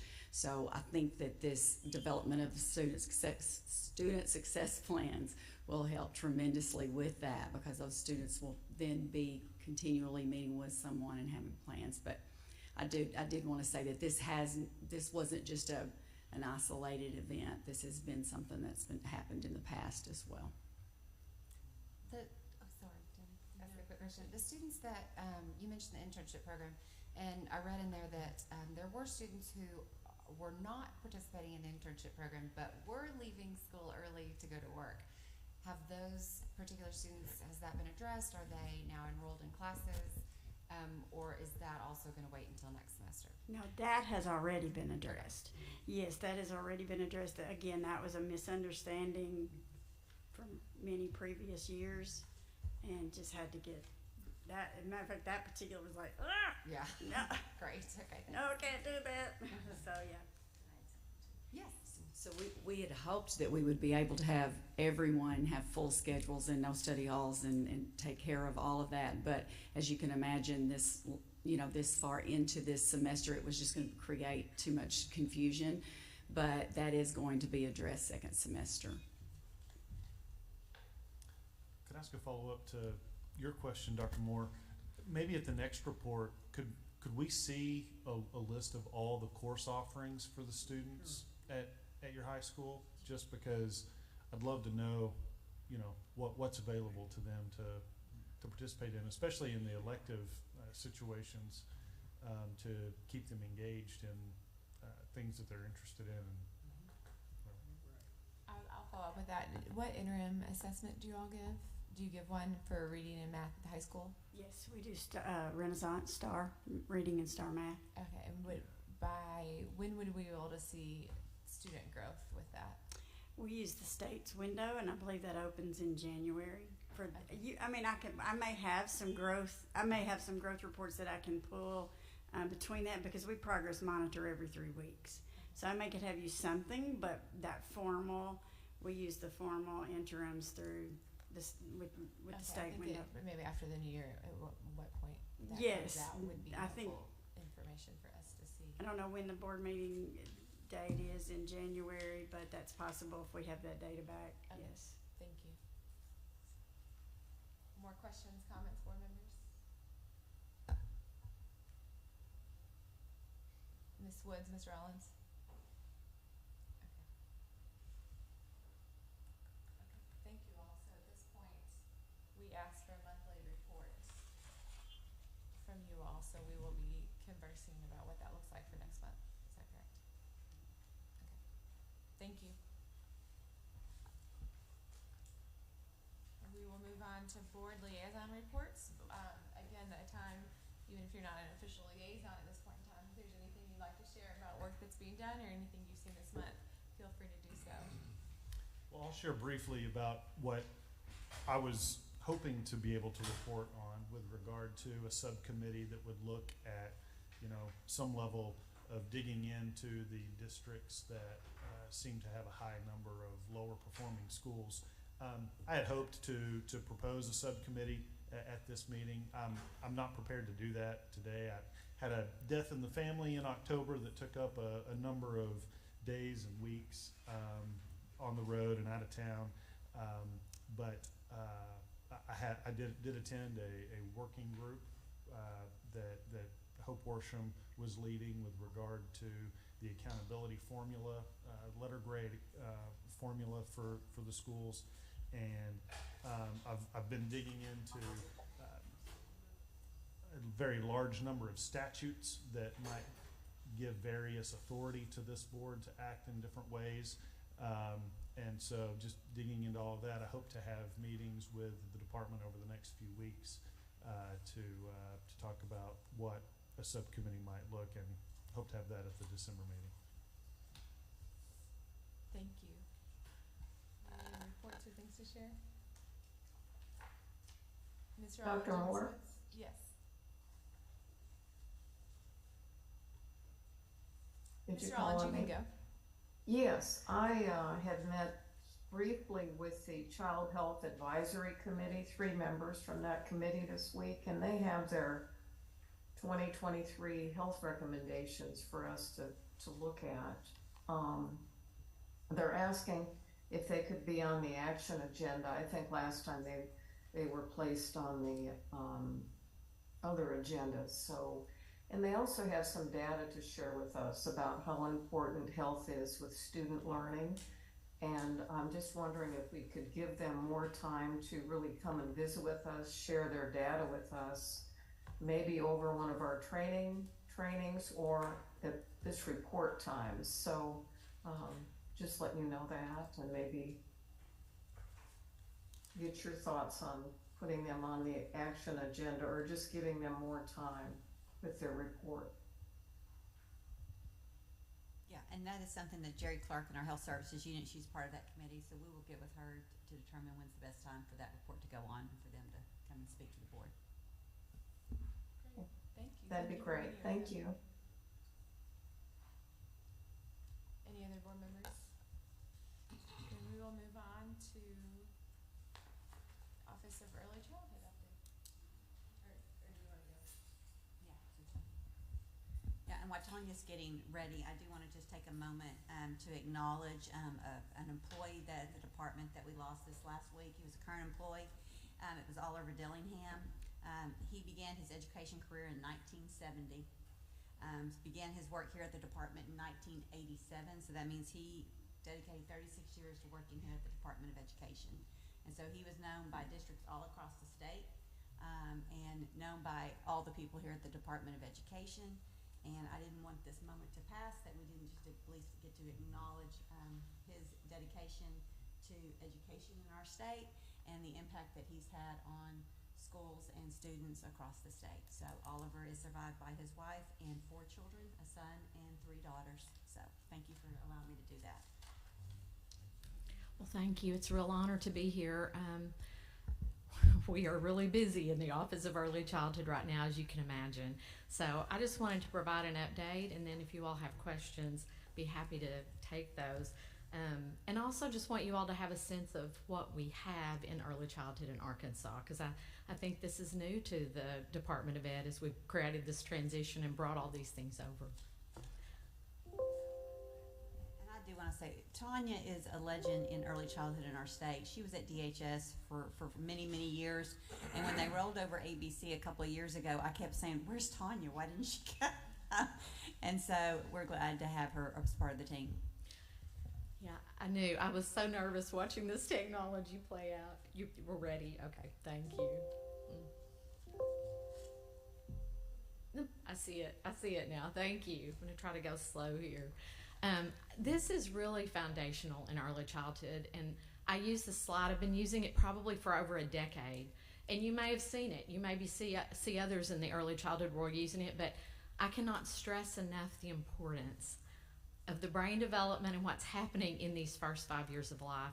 And if you look at that slide and see the peaks of development and look at the bottom months and years, see where 5 is, everything's happening before they start kindergarten.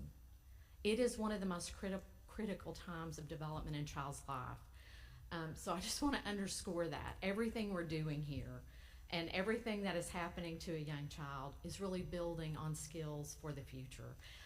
I also just want to make a point that in our field, people talk about play. I get a lot of calls from grown-ups, as I like to say, who are saying, well, it just looks like they're playing, Tanya. I don't see them learning their ABCs. Play equals learning in early childhood. That does not mean it's not facilitated by teachers, and that children aren't learning their letters and numbers and colors and shapes and doing math and science. So I just want to make sure everybody understands that. We have early learning standards that we've had in our state for many years. They were redone about 10 years ago, and a group of people from across DHS at the time and the Department of Ed and from the field came together and developed. Really what we did was put them together. We had 0 to 3, and we had 3 to 5, and we just put them together as a birth to 60 months or birth to 5 continuum. We have a kindergarten readiness definition that's been in place for over a decade. We are looking at that definition and have added assessment, like we will have a state-approved assessment tool to measure kindergarten readiness in our children. So, but this is so important to children's learning. Whoops, and now I'm going the wrong way. Maybe I'll let you do the slides and I'll just give you a cue. Of course, all that brain development and the importance of reading is really critical during this time, as you can imagine. Their language, their literacy skills. So I like to talk about, there's a lot of research about word knowledge in young children. There's been a ton of research released over the last several decades. And studies really show that reading one book to a child every day can increase their vocabulary by 300,000 words. Think about that for a minute. And 5 books, yes, 300,000 words. 1 book, a short book. 5 books can increase it by 1.3 million every day. So when we were in the Division of Child Care during the pandemic, Miss Lester, who was here earlier, is part of the team that was recognized for their service in the military, a former veteran. Onika had this grand idea that we do 10 Minutes Matter, and I just really want to plug her in there. And we started this effort and just started pushing out a whole public media thing at DHS that we're bringing over to the department to really support RISE and pre-K RISE and literacy. And it is just everyone who's touching the life of a child, 10 minutes, 1 book, every single day, and you can see what can happen there. Next slide. I put this one in. It's several years old. It's 16, 17 years old. What I really want you to see here is, as early as 2006 and 2007, we were tracking children in really 3 programs that we have public funding in. And it's pretty small cohorts, but we were looking at students' literacy and math and reading at the time. Different assessment tools were being used at that time, but this just shows you, and I really want you to pay attention to the difference between children in Head Start and ABC in literacy. They were up at 52.57 and 52.23, but the children that we served in federal child care, what people call subsidy or vouchers, is significantly lower on both of those years. And that's why we created the quality rating and improvement system called Better Beginnings that lets all the programs, we have almost 2,000 programs in Arkansas that we license, but all of them have the opportunity to participate in that and be more than just a licensed early care and education facility, but to really start bringing in that quality of learning, high quality instructional materials, meeting more than just a minimum health and safety type standard. Next slide. This one I'm really excited about, and I know if Lori Bridges is in the room, congratulations to our ABC team, our state-funded pre-K. That moved over here several years ago, but we have worked in partnership always. But this is really kudos to that team. This is the reading proficiency for children starting with a cohort in 3rd grade that had pre-K ABC, and those children who had no pre-K. And it shows you from 3rd grade to 10th grade the difference between those. There's a percent throughout. It's consistent. What I don't have this time, and I'll be bringing back at some point in the future if we have an opportunity to present, is the graduation rate of a cohort that started. Our first graduating cohort that we've tracked all the way, and the percent of those graduating is right with all of the kids in Arkansas. It's amazing what pre-K has been able. It's a really stabilizer for children who meet the income criteria in that program. Next slide. I want to spend a few minutes here. Early childhood education is really economic development, and if we did not see that during the pandemic, I'm sure many of you have been in conversations with families, with family members, maybe a neighbor, a friend, a child, a grandchild, where a parent was having to make difficult decisions about childcare. And I think this is really important for working families. We want it to be high quality. We want it to be for children in my world. We're wanting to improve the quality of that. We want good teachers. We want high quality instructional materials, high quality curriculum, all of those things happening.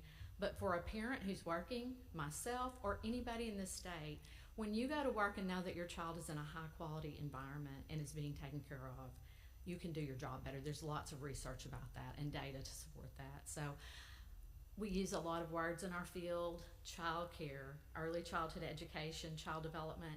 I'm telling you, it is synonymous. And we really need to say early childhood education, because when you have a million neurons a second developing in a child's brain, it is education. And we have to do the very best job that we can. Next slide. You know, you're getting something new over here, and I want you to know what you're getting. So again, you know, really big shout out to my state-funded pre-K colleagues. The National Institute for Early Education Research ranks states for their quality of their pre-K program and some other metrics. And Arkansas was ranked, and this is a pretty consistent ranking, 8 out of 10 for the quality standards that we have. And Lori and I are going to be working on those 2 that we're not getting a 10 out of 10 for. We are ranked 6th in the nation for the number of 3-year-olds served. A lot of states do not serve 3-year-olds. So kudos to Arkansas for saying 3 and 4. And I can tell you who somebody has been in the field with early childhood, in classrooms, with children. When you can serve children, especially children who are at a disadvantage, for 2 years, you get a much bigger impact with those children. You get that continuous quality, and it's really a boost for them. We get ranked 22nd for 4-year-olds, and then 12th for overall spending by our state. So significant legislative input to that program historically. And so I wanted you to be aware of that. I think they're working on the new report right now, and it'll come out usually in the spring. So we definitely want to make sure you're aware when that comes out. And then for the past 2 years, unbeknownst to any of us, we've been recognized by WalletHub, who's an organization that takes tons of data, and they use metrics that they don't come to us and ask us about it, but Arkansas has been ranked number 1 2 years in a row by WalletHub for its early childhood education system, not just pre-K. The metrics include things like our quality rating and improvement system. It includes the child care rates that Arkansas pays out of the federal subsidy program. It includes that we don't have a waiting list in Arkansas for families who meet that criteria. So it's a really big kudos to the team. This is definitely a team effort by many, many people, both across agencies, but in the field of early care and education. Next slide. I want to talk just about a few things from LEARNS that you all probably have seen in that legislation. I always say it's 146 pages. We have about 6 pages related to early learning. We have the Office of Early Childhood, so we are under the Department of Ed and have been since August 1st. We're all real excited about that. We have not physically relocated. We have a couple of staff that are over here at the department, but we're working on space, and we're going to be closer, hopefully, in the spring. The website, and big shout out to the IT team here at ADE. They had that website ready to go. So we're under in offices. You'll find it under that section in the Office of Early Childhood with our website. And then we're currently working on rules. We have 7 rules, and those will be coming here at some point. We'll be working with our legal team and bringing them to the board. Their licensing, Arkansas Better Chance, a birth to pre-K credential, that's in rural, and then our Better Beginnings or quality rating improvement. So there's 7 total. We have an early learning working group, and I'll acknowledge Ms. Keener, who's a part of that working group, and appreciate her expertise. We're, as I mentioned, we've worked on that kindergarten readiness definition. We will be adding that to our minimum licensing regulations so that every provider that is licensed in Arkansas knows what kindergarten readiness is in the state. That's not been done. We had it, and maybe that's why people don't know about it, but we want to build that. We want it in Better Beginnings. We want it in our Arkansas Better Chance rules. All that definition will be in all of those rules, so that anybody who's touched by those programs or in early care and education will be able to see that. I'm going to talk a little bit more about local leads. That's a big part of the LEARNS Act. And the Uniform Accountability System we'll be using. We currently use a tool called the Environment Rating Scale. It's been used in the state for a long time, but CLASS is the alternate tool that we'll be piloting starting next school year. And next slide. So the local leads, this is, I mean, I don't know that I've ever worked on something so rapidly in state government, but it's in the act that we establish local lead organizations. And if you think about it, it's not like our local schools, but it is in some ways. It allows local communities to have input into early childhood. Really excited about this. I think it has a lot of opportunity. We have funded, you can see the kinds of things they're going to be doing, conducting a needs assessment at the local level for their community. We have a lot of data about that, but there may be things inherently that they know. Business that are coming in, businesses that are closing, that may be impacting child care much more rapidly than the state can respond. So they'll do a needs assessment. If you remember the executive order, there are concerns about the unduplicated count. Lori knows how many ABC children she has. We know how many children in Child Care Development Fund. Head Start has their list. But there are other children in our state. There are parents who pay for child care. There are children in early intervention programs. So really getting a handle on an unduplicated count and where they are being served. And more importantly, finding out what the outcome is, and are we doing the right things, and do we need to make adjustments to what we're doing. They will establish a local collaborating structure.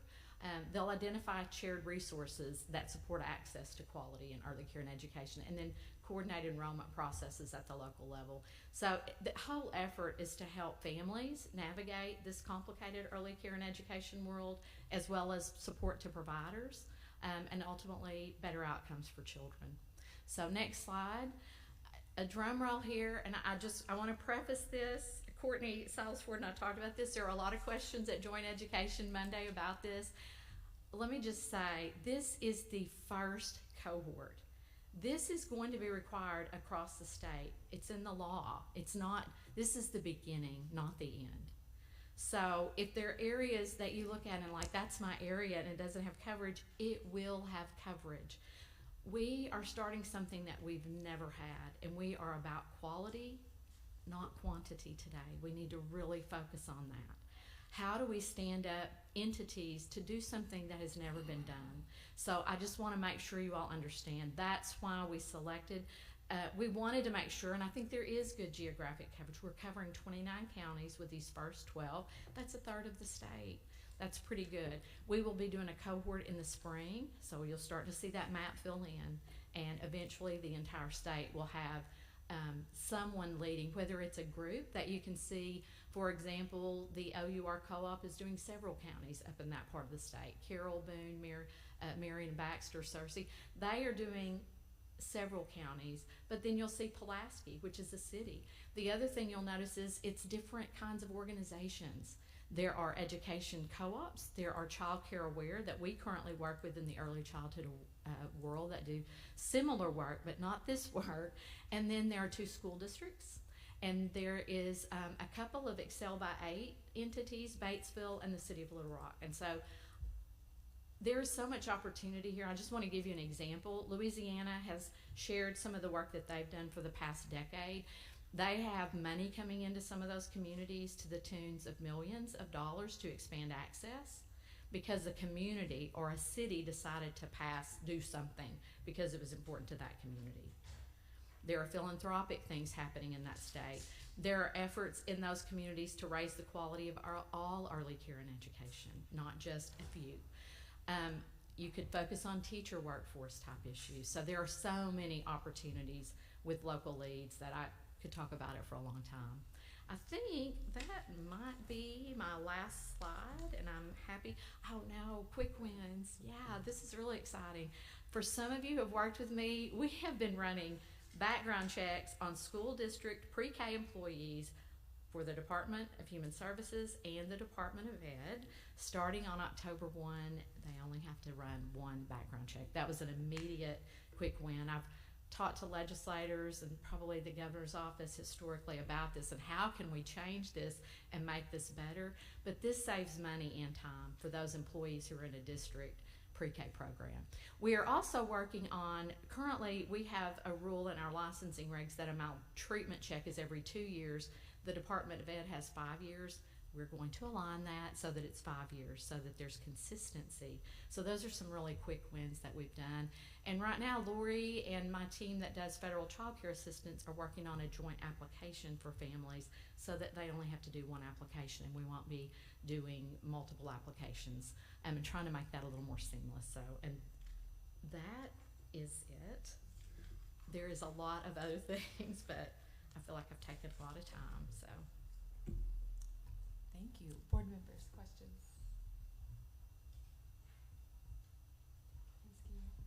You know I've got to talk during this section. Thank you so much for coming. I am so excited to see all this, and you know I think we are in such a time of transition, you know, in all education, as the secretary would say, and cradle to career. We're looking at everything again, and I'm just so excited that this is come to light and come to the attention of the Department of Ed, because it is such an exciting thing. I certainly have spoken about the 30 million word gap for a long time, and those in early childhood understand that is research that was done years and years ago that looks at the language development of children that are, you know, in a language-rich environment versus others, and that by the time they are in kindergarten, there can be a 30 million word difference in the language heard in one child versus another. And it's something as simple as when you're changing a baby's diaper, are you looking at them in their eyes and talking to them about what you're doing, or are you just thinking about something else and looking around the room getting through the task? That is the difference, and that's where that 30 million word gap comes in. And you know, as you can imagine, it is the trajectory of the rest of their lives that is, you know, comes from this. So I'm so excited to be a part of this work and kind of have a seat at the table. Let me think. Oh, there was, I did have a question about and this is something that we've looked at in the work group that just kind of came up, but I understand that the minimum licensing standards are under review. Talk to us a little bit more about that and that process and the timeline on that. Yeah, no, that's a great one. That actually is in the LEARNS Act as well, to review minimum licensing or licensing regulations to make sure that we don't have barriers, unintended barriers. So we have an external entity that is doing that work right now, working with the Office of Early Childhood, but also working with providers. She was on we have a provider Zoom call once a month. It's on the first Tuesday at noon. We invite any providers. I won't even share this week. We had 300 on there, and we moved over to the Department of Ed's Zoom link, and we only have space for 300, and we've never had a problem because usually it's only 150 or 200 people that get on, and all of a sudden this week it was like we were kicking. I've got to let my staff know you won't be able to be on the provider Zoom call in the future, and maybe some contractors, but that work is happening. She is working. She's going to be doing a survey out. She was sharing that with the providers, like, be ready for this survey. please fill it out. And we really urge them and just, you know, I really encourage them, like, this is a place to send in your concerns so that we know.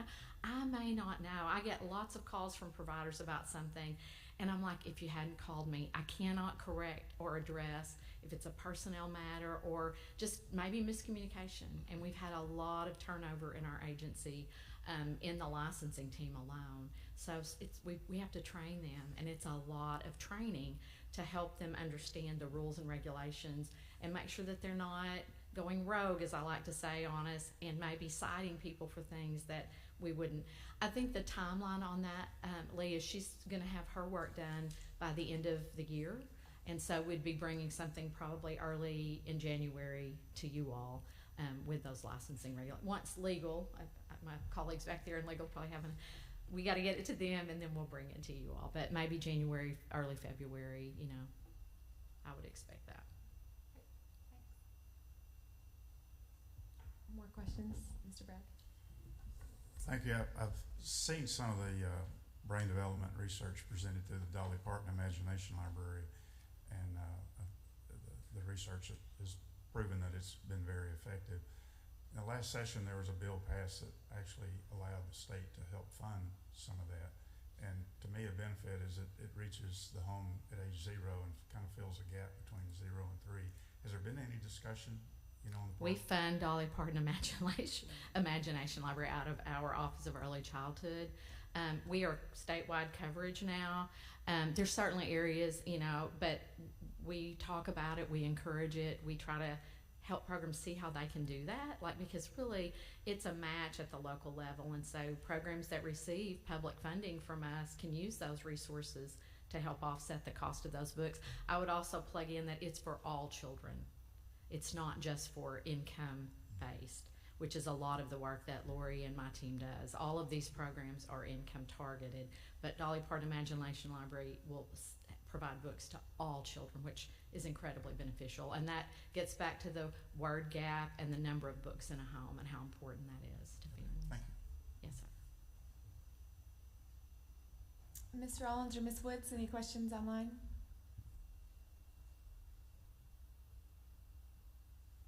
Anyone else, any comments? Well, thank you. Well, I have a couple more, if you don't mind, before you go. Just, and you and I have spoken about this, but it is something that I just wanted to kind of throw out there. Well, actually, this was the first one that we haven't. But you mentioned the uniform use of the class system, and currently we're using the ECHRS and the PAS. Tell me about that transition. Will the same trainers, the same contractors be used, and how that's going to look? So, it's a little premature to say the same contractors will be used, but certainly we'll be looking for people who have experience and who have knowledge, and I think there's a great opportunity for that. But you know, there's a whole process. I think for the pilot, we're required to do a pilot year, and we want to get started on that probably in the spring for the school year starting in the fall to begin that process. All programs will be held harmless, so there will be no no scoring that will be used against them with that new tool. It is, I will tell you, as someone who's implemented things at the state level in a broad way, it's a big lift, and so it will take a lot of training and support to flip from one model to the other. I think the approach is to do the pilot, to do as many types of programs. We want Arkansas Better Chance programs, we want publicly funded, we want federally funded through us. But we also want where parents pay, and we want family child care, and we want faith-based entities. We really need, because that's the world that we serve, and we need a really broad, view of what the experience is for that tool. I think as we do that transition, it'll be really important to help educate our field and prepare the staff, but prepare even my team, because there are lots of questions right now, as you can imagine, Lee, about that. I will say this, Arkansas has used a tool, and the tools are not dissimilar. But, just to give you a sense of that, the environmental rating scale is, I would say, pretty broad. It looks at multiple areas, and it's looking at the environment, where the class tool really gets into teacher intentionality, effective use of curriculum, and what is happening in that classroom with interaction, teacher disposition. So it's really kind of, and I feel like we're really poised. I feel like we're really ready for that because of all the time that we've spent and invested. So I'm probably a little less worried than some of my colleagues, but I also know there's, whenever you're doing a tool and that's what you're getting funding for, there's that worry. And I just have to keep reassuring people, like, this isn't about us, it's about children, and we got to stay focused on that this is the right thing to do for children. But I also want to hear from our field when we do both tools, because they're going to have the experience, and it's really important that we listen and that we not just say we're switching to a tool. There may be some notion that this is a better tool, but we also have to make sure we have outcomes measured with whichever tool we're going to be using. Thank you. I appreciate that so much. And then now this last thing that is something that you and I have spoken about, and a concern that I've brought up, but with the local leads and our current model with the CCR&R, the Child Care Aware Resource and Referral Agencies, I have some concern of some overlapping of funds. And so in a similar way as, some duplications of intent and behind them, they both are state funded. They're both called to support and assist families, support and assist child care providers. They're both called to engage the community, inform the community. They're both called to gather and maintain data on the required data. And they're both called to be the lead for a specific region. So my concern is that there might be some duplication of funding going on. And I was, anyway, if you could just talk a little bit more about that and how that, if those shifts will occur. And I think now, and correct me if I'm wrong, but I think those contracts, will they come to us or? Yeah, that was something. So if you'll just talk a little bit more about that and where we. So we will be reviewing all contracts that we have in the Office of Early Childhood. So every bit of money that goes out beyond direct services to children, and we pay. We're required federally through the Child Care Block Grant, and then Lori has things in the Arkansas Better Chance Law that really require her and all of us to think about how do we make sure that happens. So training and professional development. The Child Care Resource and Referral is a part of the Child Care Block Grant. So we have to address that. Louisiana, I think one of the experiences that I've picked up on there is they have local leads that are working in partnership with it. It's not the same entity even. In Arkansas, we have a couple of child care awares that were awarded, but I think they can work in partnership, but I think that what they're doing may look a little bit differently, and that's something we're going to have to look for because we don't want duplication. If you read the section of the LEARNS law that we're in, there's definitely language in there about assessing what you're doing, and if we need to make sure that we need to tweak something, and adjust contracts, for example, for professional development or anything else we're doing. We don't want to have duplication. We want to have things streamlined. So I definitely think there's a place for Child Care Aware. It may be in partnership with a local lead, or they may be a local lead. But I've been doing this for almost 20 years, and when I first started, I think we had 3 or 4 Child Care Awares, and it did not cover our state. And we're at 5 now. We actually have better coverage, but I would say we probably have areas that are not covered well. And I think this is a way to get there a lot faster. So if you have colleagues that are reaching out to you or that have concerns, I think it's just letting people know this is really about helping children. And so, there's a place for people. I think it will sort itself out, and people who are in this field will land somewhere in the work.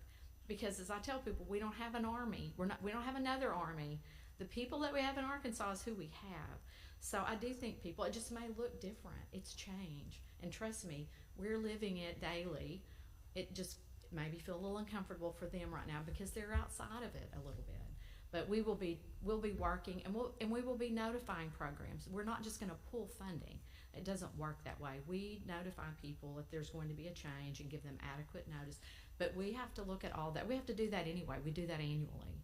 But definitely we'll be taking that into consideration and making sure that we're not duplicating as we move these local leads out.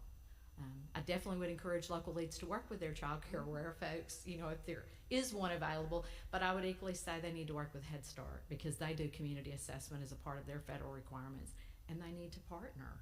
They may have information that will be helpful to that needs assessment that they might miss. So I do just want to add this too.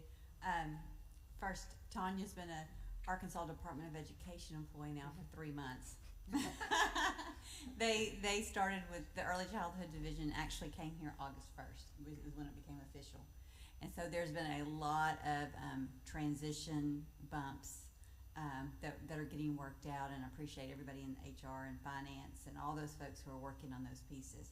And the thing that's exciting, I would say, in LEARNS, and even what you bring to this board, is there is a huge vision on what's next in early childhood, and how is that going to impact K-12, right? And how does that impact post-secondary, and investing in that.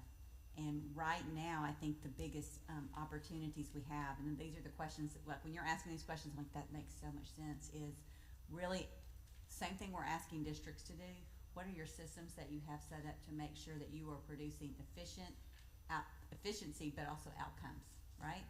And so what are the systems that we have right now here at the department? What did we have previously at DHS?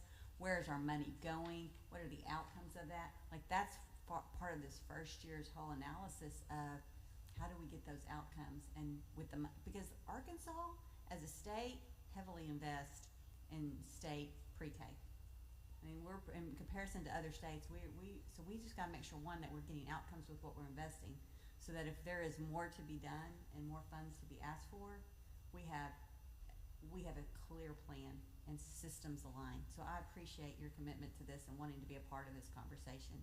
And Lori is sitting at the back. Lori's name's been mentioned several times, and she's sitting in the back there, and we appreciate the work that they're doing. So we appreciate you. Well, that was the other thing I was going to say, was that, sorry, I keep interrupting you, is that, you know, since my appointment, I've spent a huge amount of time just getting to know the programs that I haven't been exposed to. And it's so funny, I've had a multitude of conversations over the last 3 months with countless people, and it's shocking how many times they go, well, I was just talking to Tanya the other day. You are out there, you are talking to everybody you can, and you give everybody your time, and it's been, and keeping everyone informed, and it's been so impressive. And I know you've been busy, so thank you. Thank you. May I ask a question to follow up that? So the work that the local leads are doing, will that be presented to us at some point? Where does that go? There is a requirement to report to the legislature, Okay. Dr. Moore, but yes, if that's something, you know, I want to be respectful of your time, because I know you all cover, I've sat here this morning and made a lot of notes about things we might need to be talking about with some of our schools and early childhood and connections. So, you know, to give you an example, like, we need to know how many pre-K children are being served in some of the especially small districts. Yes. I'm a small town girl from this state, and, you know, certainly want to preserve schools whenever that's possible, but digging into that data and working with my K-12 colleagues to go, what do we know about the early childhood part of that world, and how children are feeding into that system is really critical. But yes, we can absolutely bring reports on local leads to this group. I don't think in the law it specifically says that. I think it says legislature, but I read that law about every hour, and every time I read it, something is new. So, but yes, that would definitely be a place to report also. Okay. I'm not a big better, but I'm pretty sure Ms. Keener's going to make sure we hear about it. Well, thank you. Thank for you. being here. Thank you all very much. And I'm sorry, Ms. Lum, I did not mean, you were agenda item 3, and I said before, that did not mean to minimize at all. Do you want to go now, or do reports now? What was the other? The reports for level 5 are on there for just your consideration. Those are legislative reports that go to the legislature, and we don't have a presentation or anything with those, just if anybody had any specific questions. So I guess, we'll do that, and then we'll does anyone have any questions on these reports? We have Earl, Lee County, Marvell, Lane, and Helena, West Helena. Am I right? Any questions? No. Okay. Ms. Rollins or Ms. Woods, did y'all have any questions on those? Okay, I did ask a lot of questions, some offline, preparing for this meeting, but I do appreciate particularly having the Marvel report. How often are we getting these reports? So they are submitting a quarterly report the same way that we're asking for these. So at the same time that you have the quarterly reports for districts under state authority, the Marvel report will be coming at the same time. I've been to the district at least twice this school year. Ms. Whitlow's been several times in the OCSS team, so we're making frequent visits and checking in on them. I'm still working out some of the bumps, but you'll have a report every quarterly. Okay, can I ask in the next reports if we do have, you know, the interim growth reports to include that Yes. academic data in there as well? Absolutely. And then maybe at some point in time, do do we want to, Zoom in the superintendents maybe later in the spring to get an understanding? Yeah, and we had talked about trying to bring like these districts one at a time forward and let them do a bigger presentation on their data and things that they were working towards. And so that's definitely something we want to still do. Thank you. Any questions on that? Awesome. Well, we saved the best for last then. Ms. Long.